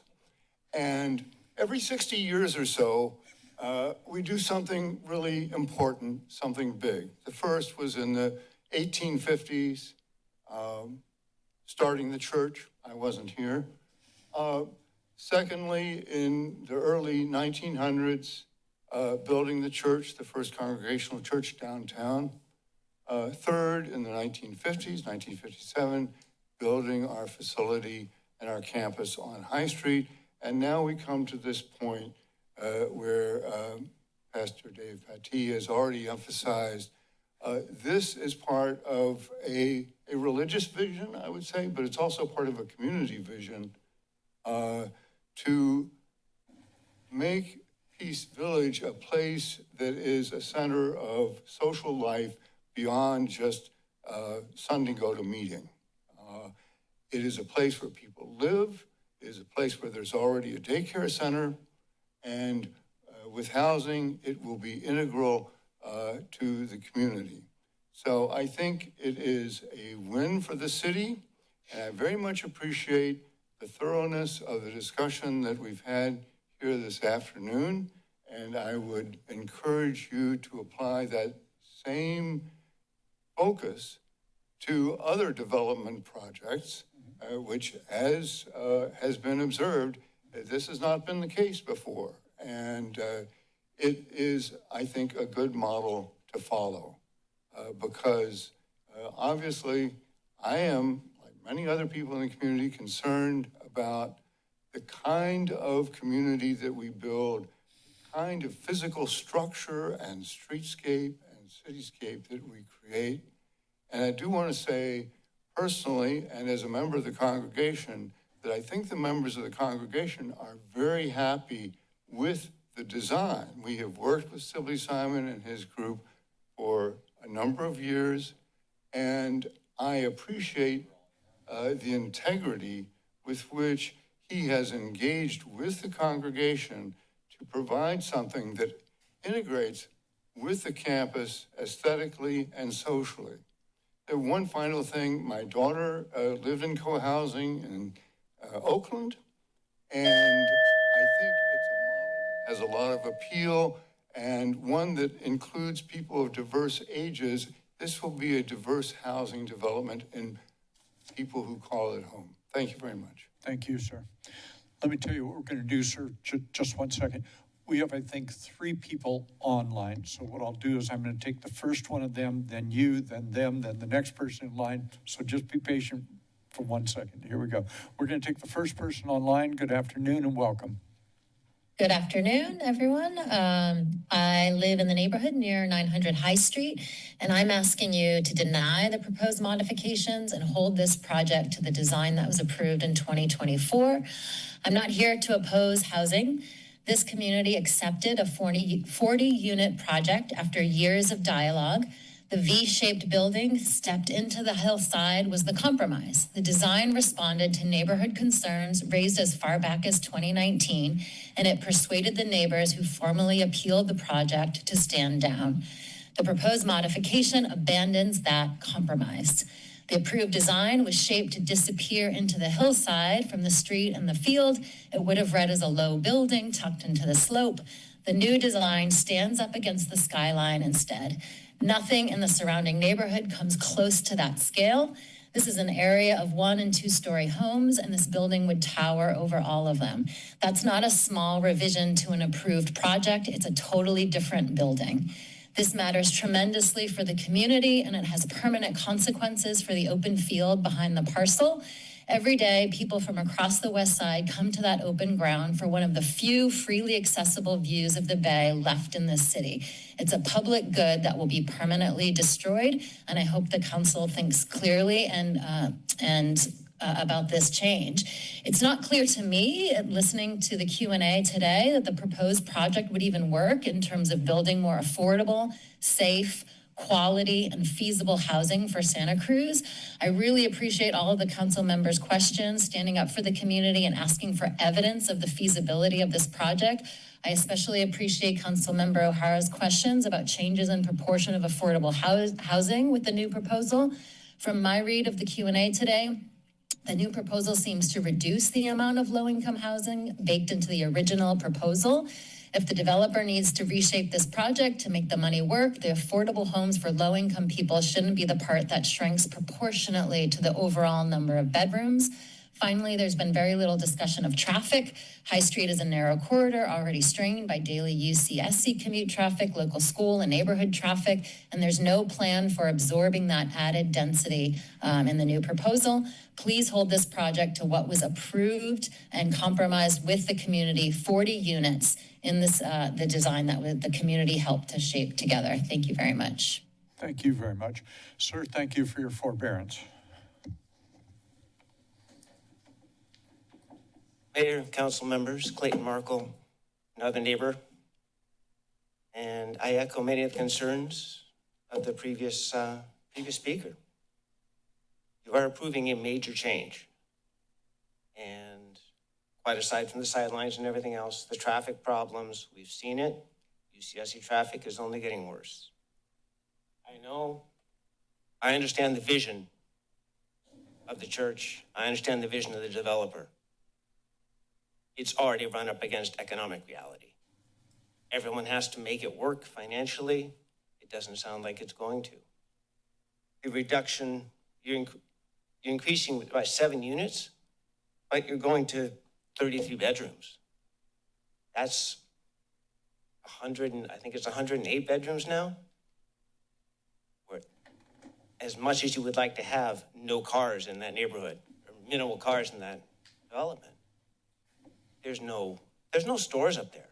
I've lived up there for a while. I've lived in Santa Cruz for 50 years. I grew up on the west side. My best friend lived up there. I was up there all the time. I've seen it change. It's still changing. And in order to get food, they're not going to shop at 7-Eleven. They're either riding the bus down. There is no bus to get to any of the west stores on the far west side. It's just not practical. Someone's going to have cars. Where are those cars going to go? I don't know that the church has that many parking spaces. I know that when they have events there, our neighborhood fills up. If you have to pay for parking, I'm going to park on the street. This development cannot be allowed to participate, for one thing, in the west side residential parking program. The property has parking spaces. I believe in high-density housing. I do. But it's got to be in places that have adequate transit, adequate support. It's not a food desert. Be able to get the food, be able to get to the library, store, the entertainment. It's got to be there.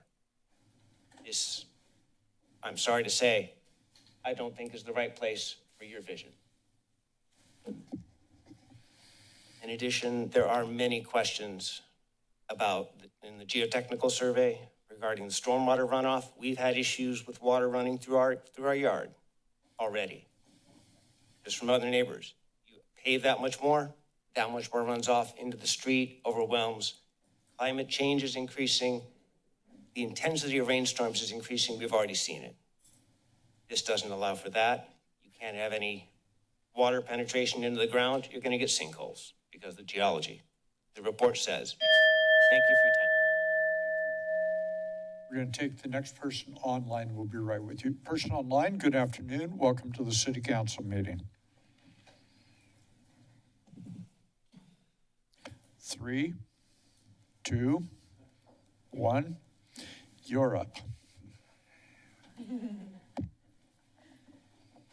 Hello, my name is Deb Delaluz DeBryan. To start off, I did grow up in, public housing here in Santa Cruz. So I understand the need for public housing, but we should not go through with this at all. I don't believe that this is the right space because of some of the things that both the person that called in initially, I felt like I pretty much have to say what she said already. And then in addition to what Clayton just said, it's a food desert up there.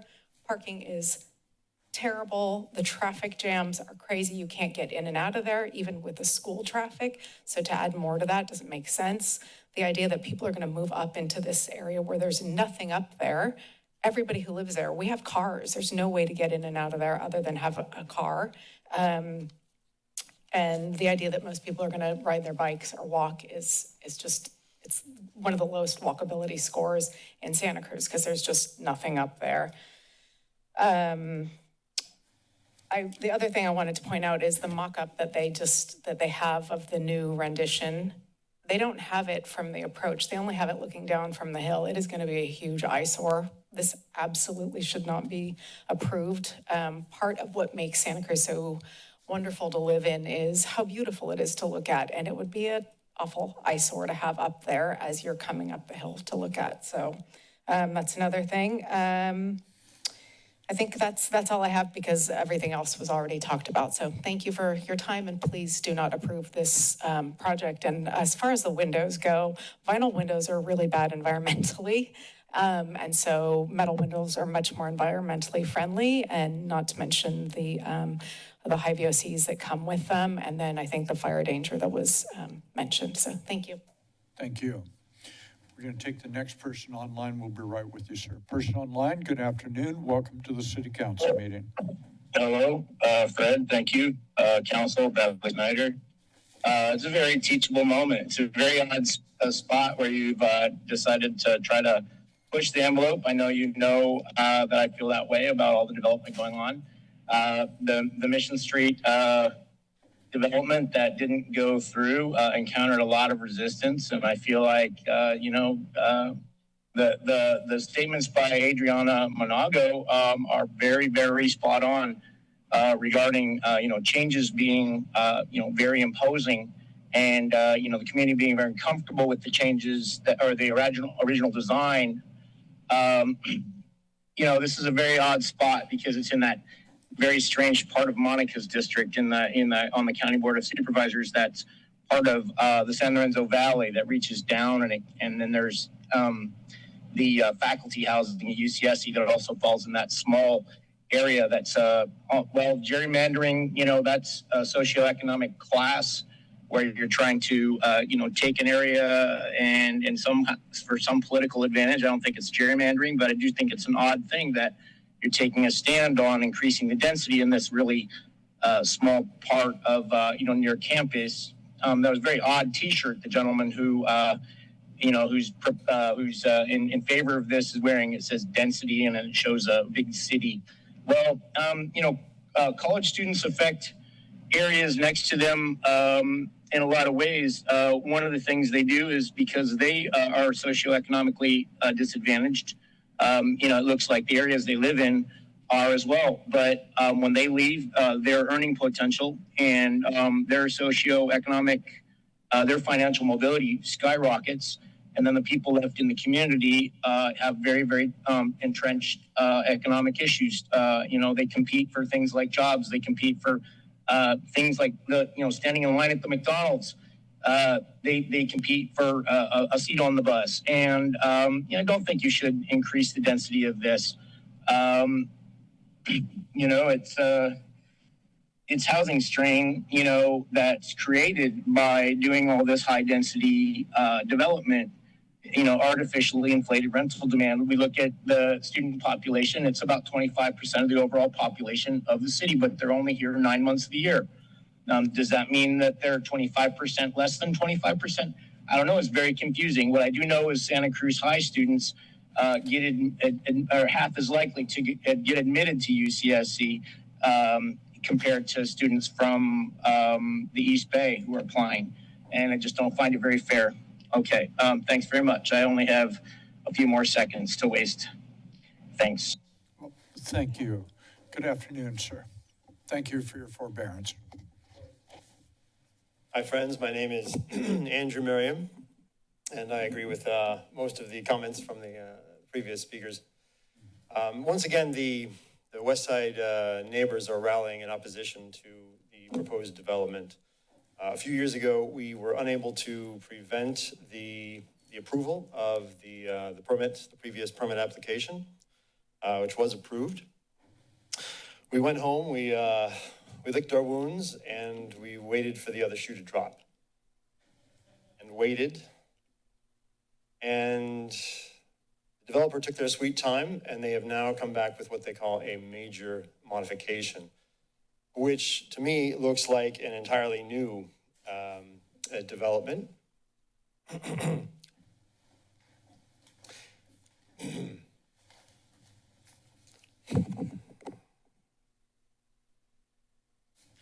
One thing that I was struck by as I read the application, the new application, I was progressively more frustrated and incensed at the way that the developer has used, manipulated the state's housing laws, well-intentioned housing laws, leveraged them in order to basically ram this decidedly non-conforming development with its concessions, its sweeteners, its incentives down our collective throats. But permits are not granted in perpetuity. The previous permit, one of the conditions of approval was that it had 24 months before, under which time the developer had to exercise the permit, otherwise the permit would become null and void. And I put it to you, council members, that the developer has not exercised that permit. The time has run out. It is null and void. And the important part of that is that the developer cannot now claim any kind of priority or preference or precedence based on that previous permit approval.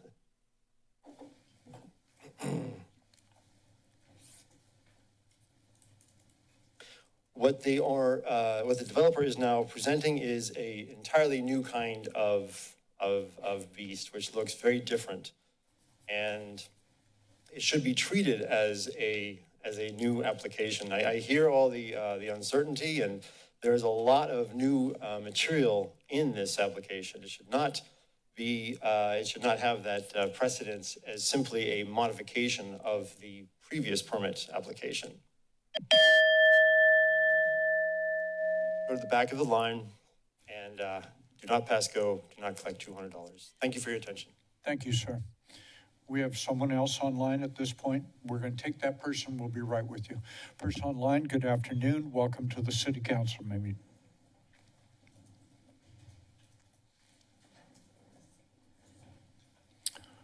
Three, two. Good afternoon. Good afternoon. It's Judy Grunstra.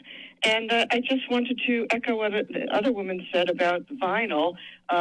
Council members seem to not really understand why vinyl windows are discouraged. So I just wanted to say that I had seen a film called Blue Vinyl, which was made in 2002, and it really enlightened me about the toxic byproducts of vinyl as a building material. The production of it and the disposal of it. So since the city does have a climate action plan, we should, realize that cheapest isn't always the best choice. Thank you. Thank you. Good afternoon, sir, and thank you for your forbearance. Good afternoon, Council, Mr. Mayor. Mr. Mayor, could I have the plot view, the ingress, egress points brought up on display, please? Sure, and we won't take this out of your time. Okay. Let me ask Mr. Bain if someone here who can pull that up for us, give us a second on that. We'll start the clock over in a minute.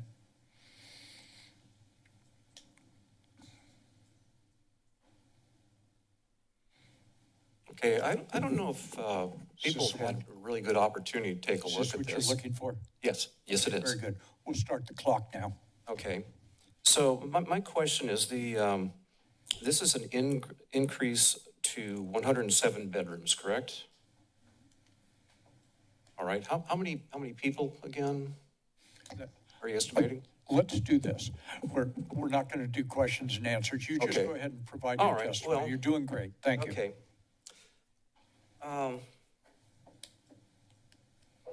I get the overall impression, as I've had for the last 6 years, that this is very undercapitalized. And my question is, with all the fires which are going on, when we see that there's an increase in construction materials cost. We've seen this happen over the last 5 years, looking at the LA thing that happened, looking at what's going on in Spokane. Are you going to keep asking for an increase in number of units just because every time the price of construction materials go up, you have to come up with some feasible way of building? I'm just kind of curious about that. The other thing is looking at the picture up here, it shows an increase of parking spaces. I don't know how many parking spaces that is, but I'm guessing what, 20 some odd up there, 25? Okay, remember, excuse me, Mr. Payne, this is your testimony. We're not Okay. doing questions and All answers. right. That's I'm the sorry. second time I've asked you that. Okay. Thank you. Anyway, I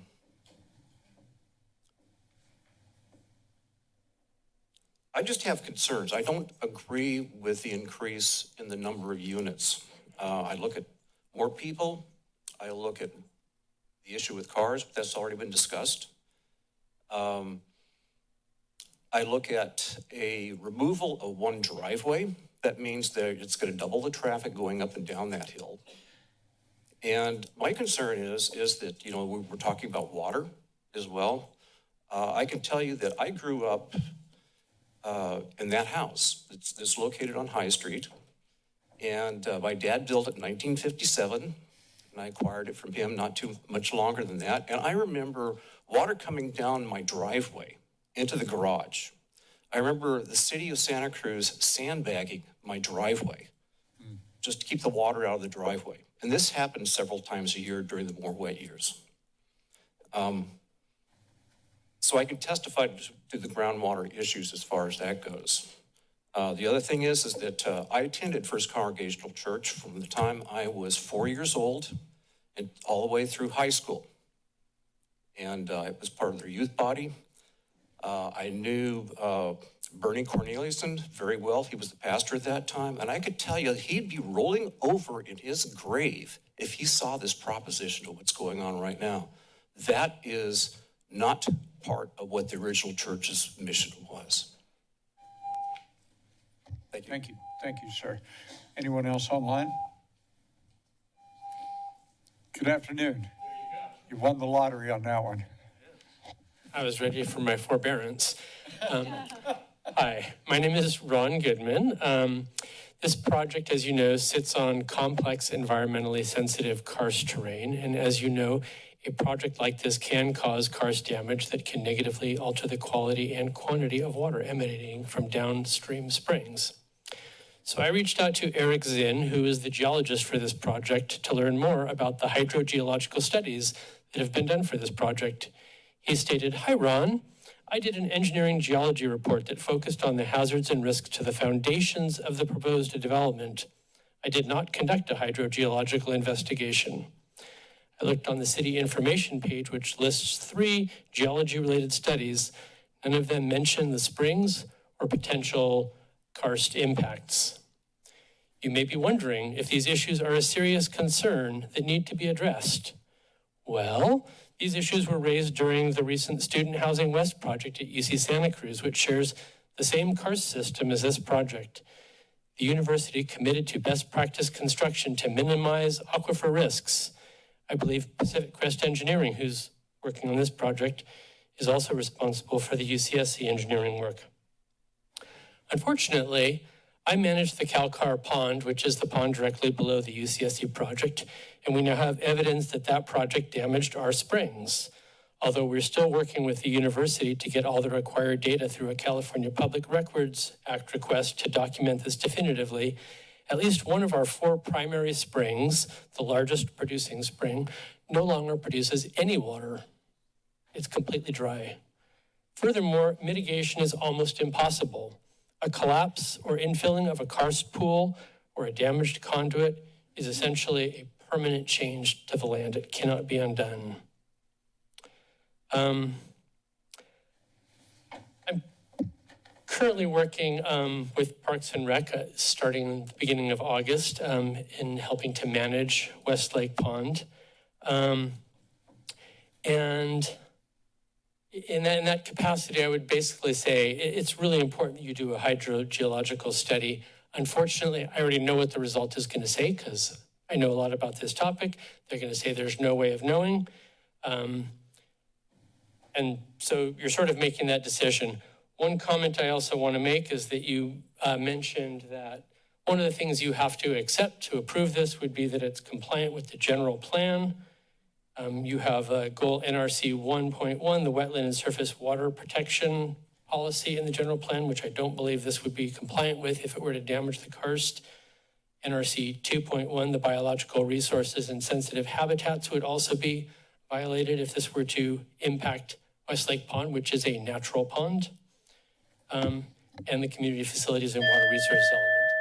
Thank you. There's so much more on this topic, but I will leave it at that. Mr. Goodman, thank you, and I don't want you to go away feeling slighted. Thank you for your forbearance. All right. Here we go. Good afternoon and welcome. Good afternoon, Mr. Mayor, City Council members. My name is Andrea Taleo, and I live up on the west side.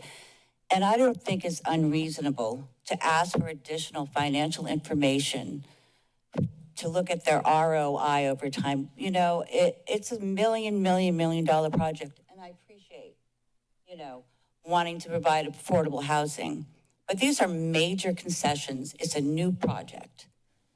And just to say we can't afford it, it's going to cost us too much money. And the other thing, I think we need information. I don't think there's anything wrong with asking for it, or we do it. Somehow we have to have the information. It's a huge project. And the other thing is really the 10 dorms or the bedrooms. I think that's an interesting approach, but really, people come up on the list and you have an 18-year-old and you have a 65-year-old. You have, and I guess those aren't for children, right? They're just bedrooms. So families are out of that list already. That's not addressing the affordable housing issues in this county. It's being creative, which I appreciate, but I don't think that's the path. So I would ask you to deny this current project and even go back to the old project with the geotechnical surveys that they've done in terms of the sinkholes up there. And are they being addressed with the surveys that they're doing?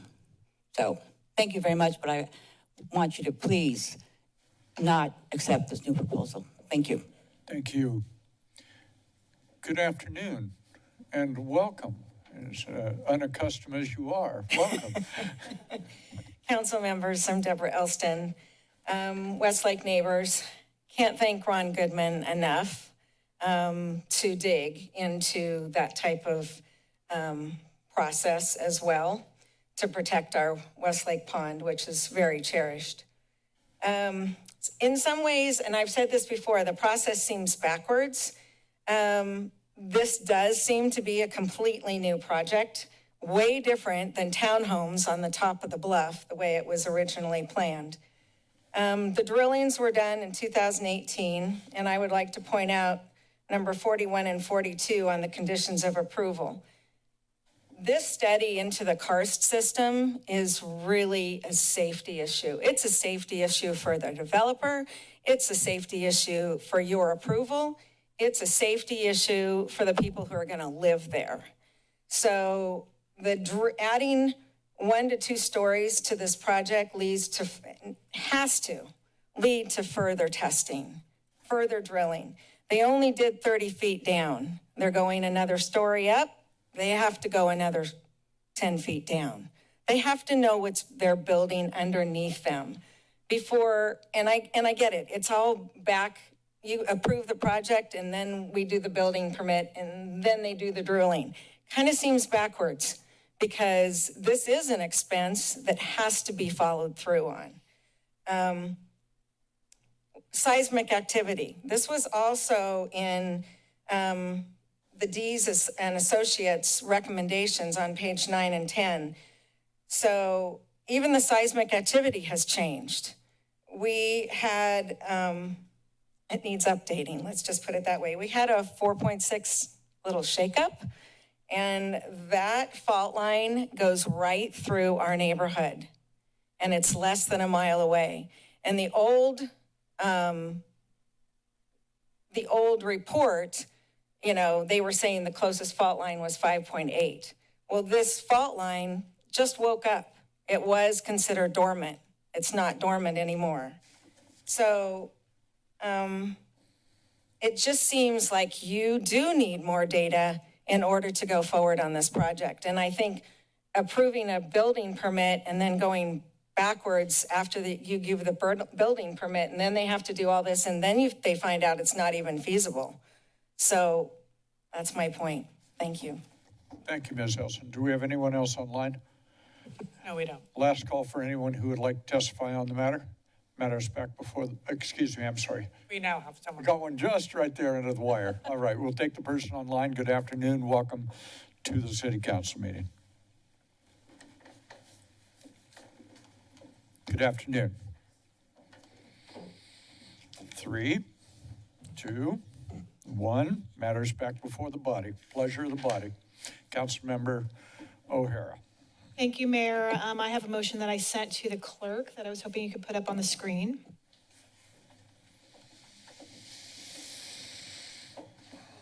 And as we see this coming up, I want to suggest to my colleagues that I'm open to friendly amendments.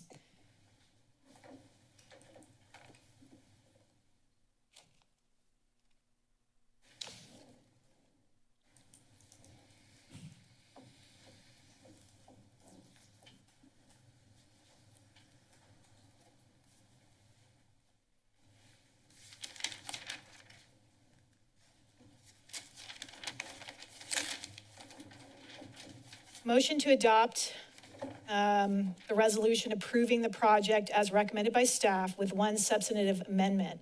That findings 22 through 25, the inclusionary alternative approach findings under section 2416-0302 and 2416-0311 be revised to deny the applicant's proposed alternative inclusionary compliance method because council cannot make all of the findings required for its approval, including the findings of conformance with section 2416-025. Condition 35 shall therefore be revised to require compliance with the city's otherwise applicable inclusionary housing requirements, including the represented unit mix requirement, while preserving the affordability required for the project state density bonus. Motion authorizes the city attorney and community development director to make the conforming revisions necessary to effectuate this direction, with all other project approvals, findings, and conditions remaining as recommended. There's a motion. Is there a second? I'll second with a friendly amendment. There is a second. What does state your friendly amendment? And I just sent it to you, Ms. Bush.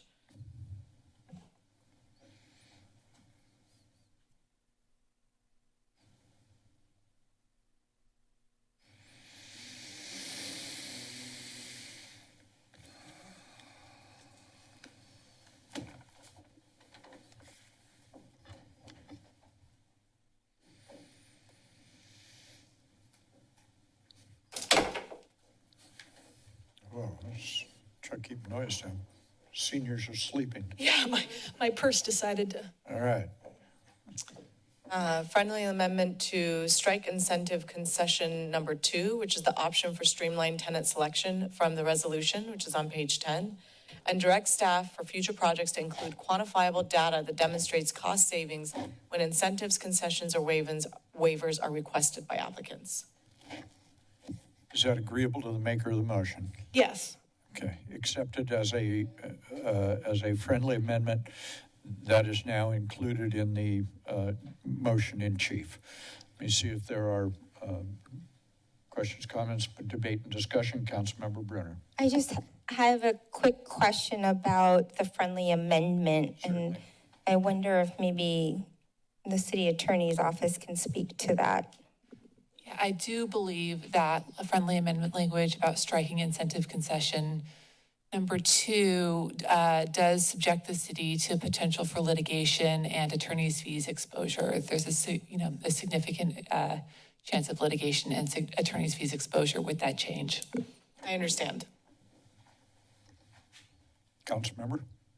Can I open on the motion? Say it again, I'm sorry.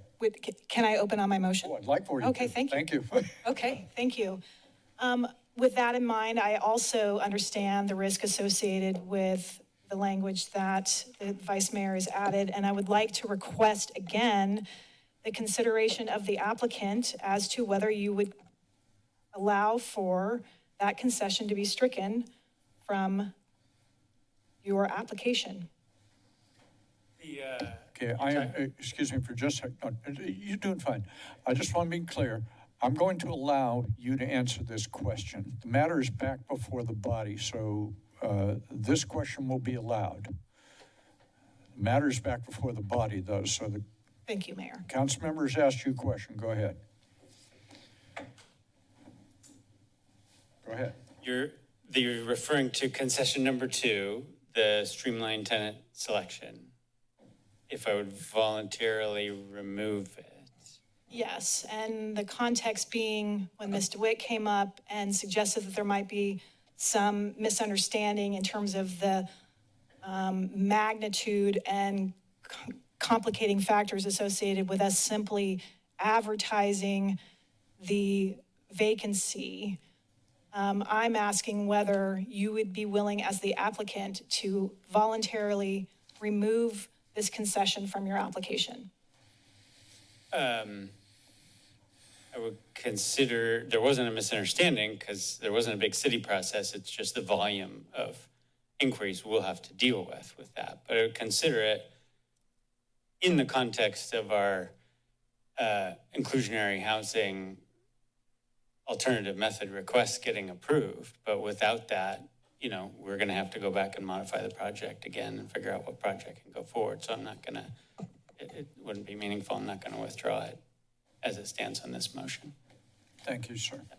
Council member. Thank you, Mayor. I'm willing to engage in this negotiation, and I'm going to provide some context for that.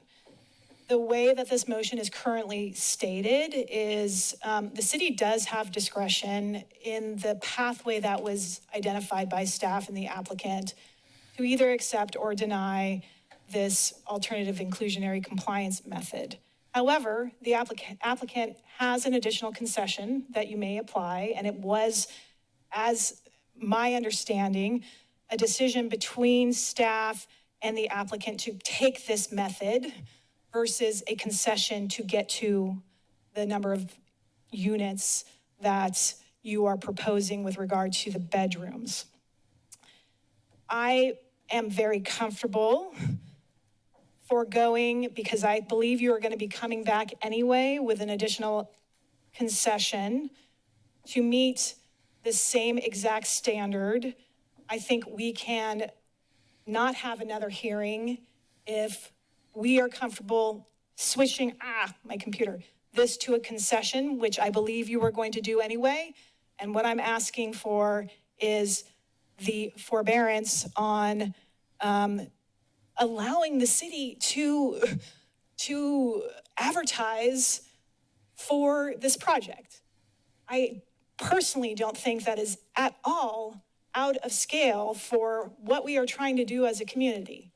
And even the example of you're going to talk to Westlake families and teachers and people in the neighborhood is, quite frankly, the exact opposite of what I would hope to be advertising this project for. Maybe there are students that currently go to Galt that would be better served up at Westlake. Maybe there are students on the far west side that would be better served because their parents are academics living up there.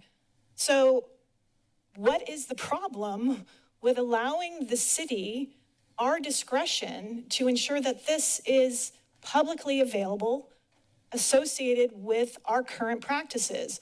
I feel very strongly about this. I understand we're in a position of negotiation. I think I can lean on staff because I understand that there is potential for meeting the inclusionary requirements via a concession. I understand that that option is available. I feel very strongly that this is an unnecessary concession. I understand that you're worried about the burden of managing this. However, our position as a city is to ensure that we are at whatever capacity we have reaching our entire community. And that is not something I'm willing to just place comfortably in your hands, I want to have that option and I want to exercise that option. Councilmember Golder is recognized. I hear you. I think a lot of us share the same values. My question about this particular project, and I don't know who can answer it, is my understanding with this project when it first came before us is it was part of the church, and maybe I naively assumed that it was a way to help like increase membership or help current members of the church maybe find housing. I didn't think it was something that was meant to be opened up to the wider community, but maybe I'm wrong. I don't know if staff or someone can help me answer that, because that question that kind of staff. helps me think Mr. about what you're Bain, asking. do you have an answer to that? I think the applicant actually might be the best person to answer that question, what their intent is in terms of. I'm sorry, I didn't hear you. I think maybe the applicant might be able to answer their intent of who they plan to rent to or what their intention was.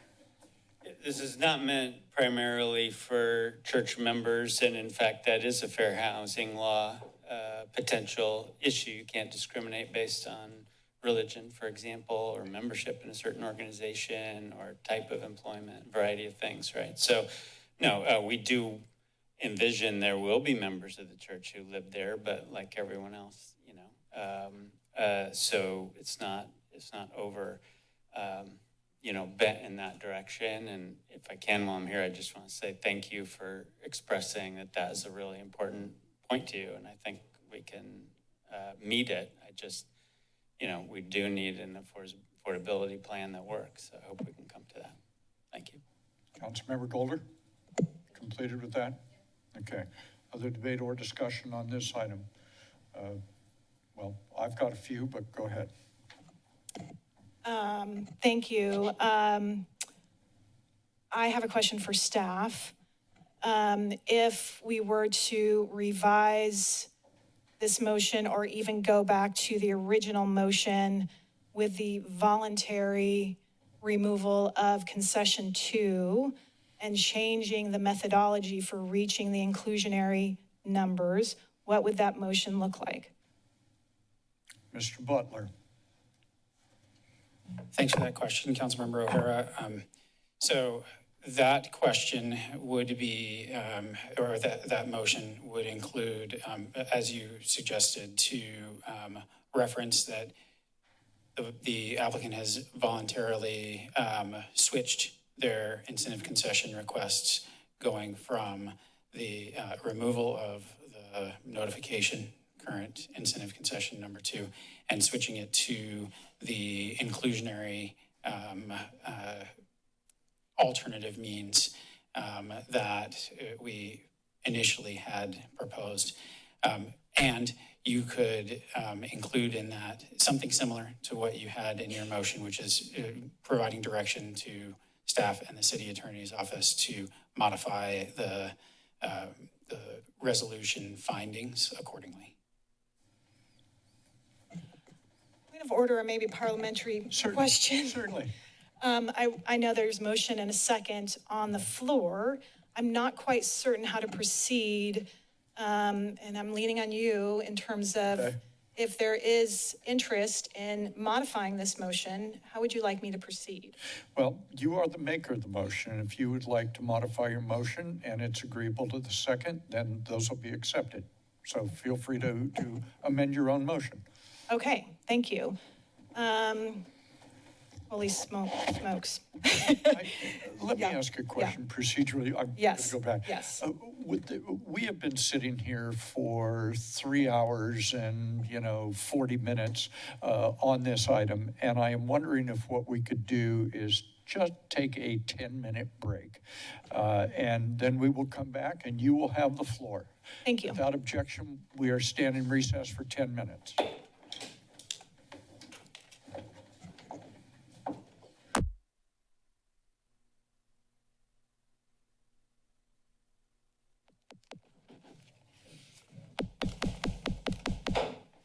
Santa Cruz City Council is back in session, and I will recognize that a quorum continues to be present. When we took our break, Councilmember O'Hara had the floor, so council member, it is back to you. Thank you, Mayor. I would like to request to remove the motion on the floor, the current motion on the floor. Motion on the floor is withdrawn by the maker of the motion. And Council member, you have the floor. Thank you. And I would like to move a new motion to adopt the resolution approving the project as recommended by staff with one substantive amendment as agreed to by the applicant.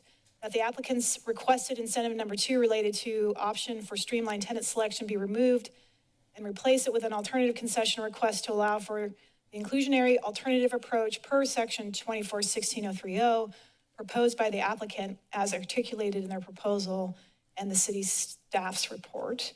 Motion authorizes the city attorney and community development director to make the conforming revisions necessary to the resolution to effectuate this direction, with all other project approvals, findings, and conditions remaining as recommended. You can strike friendly amendment. Ms. Bush directs staff for future projects to include quantifiable data that demonstrates cost savings when incentives concessions are requested by applicants. There's a motion. Is there a second? I'll second. Second by the vice mayor. Councilmember O'Hara, you may open on your motion.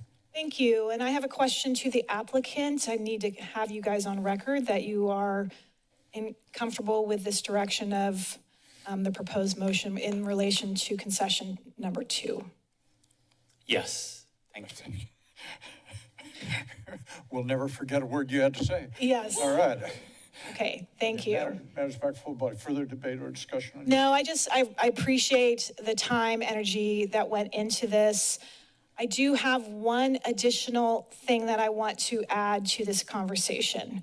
A few of us, Vice Mayor Kalantari Johnson and Councilmember Newsom and I are currently on an ad hoc committee focused on design guidelines.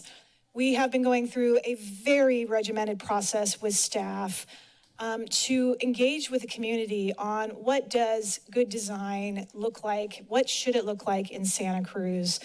Have been through a design professionals roundtable that came up with design themes for the consideration of the community.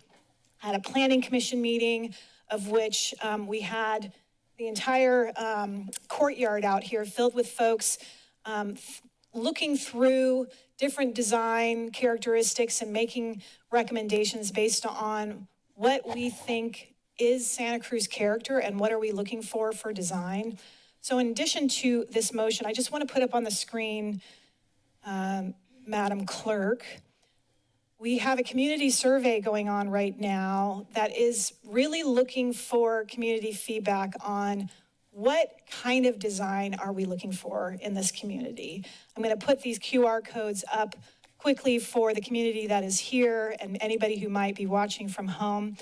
Please take this survey. It's really important that if you can scroll up slightly, left is English, right is Spanish.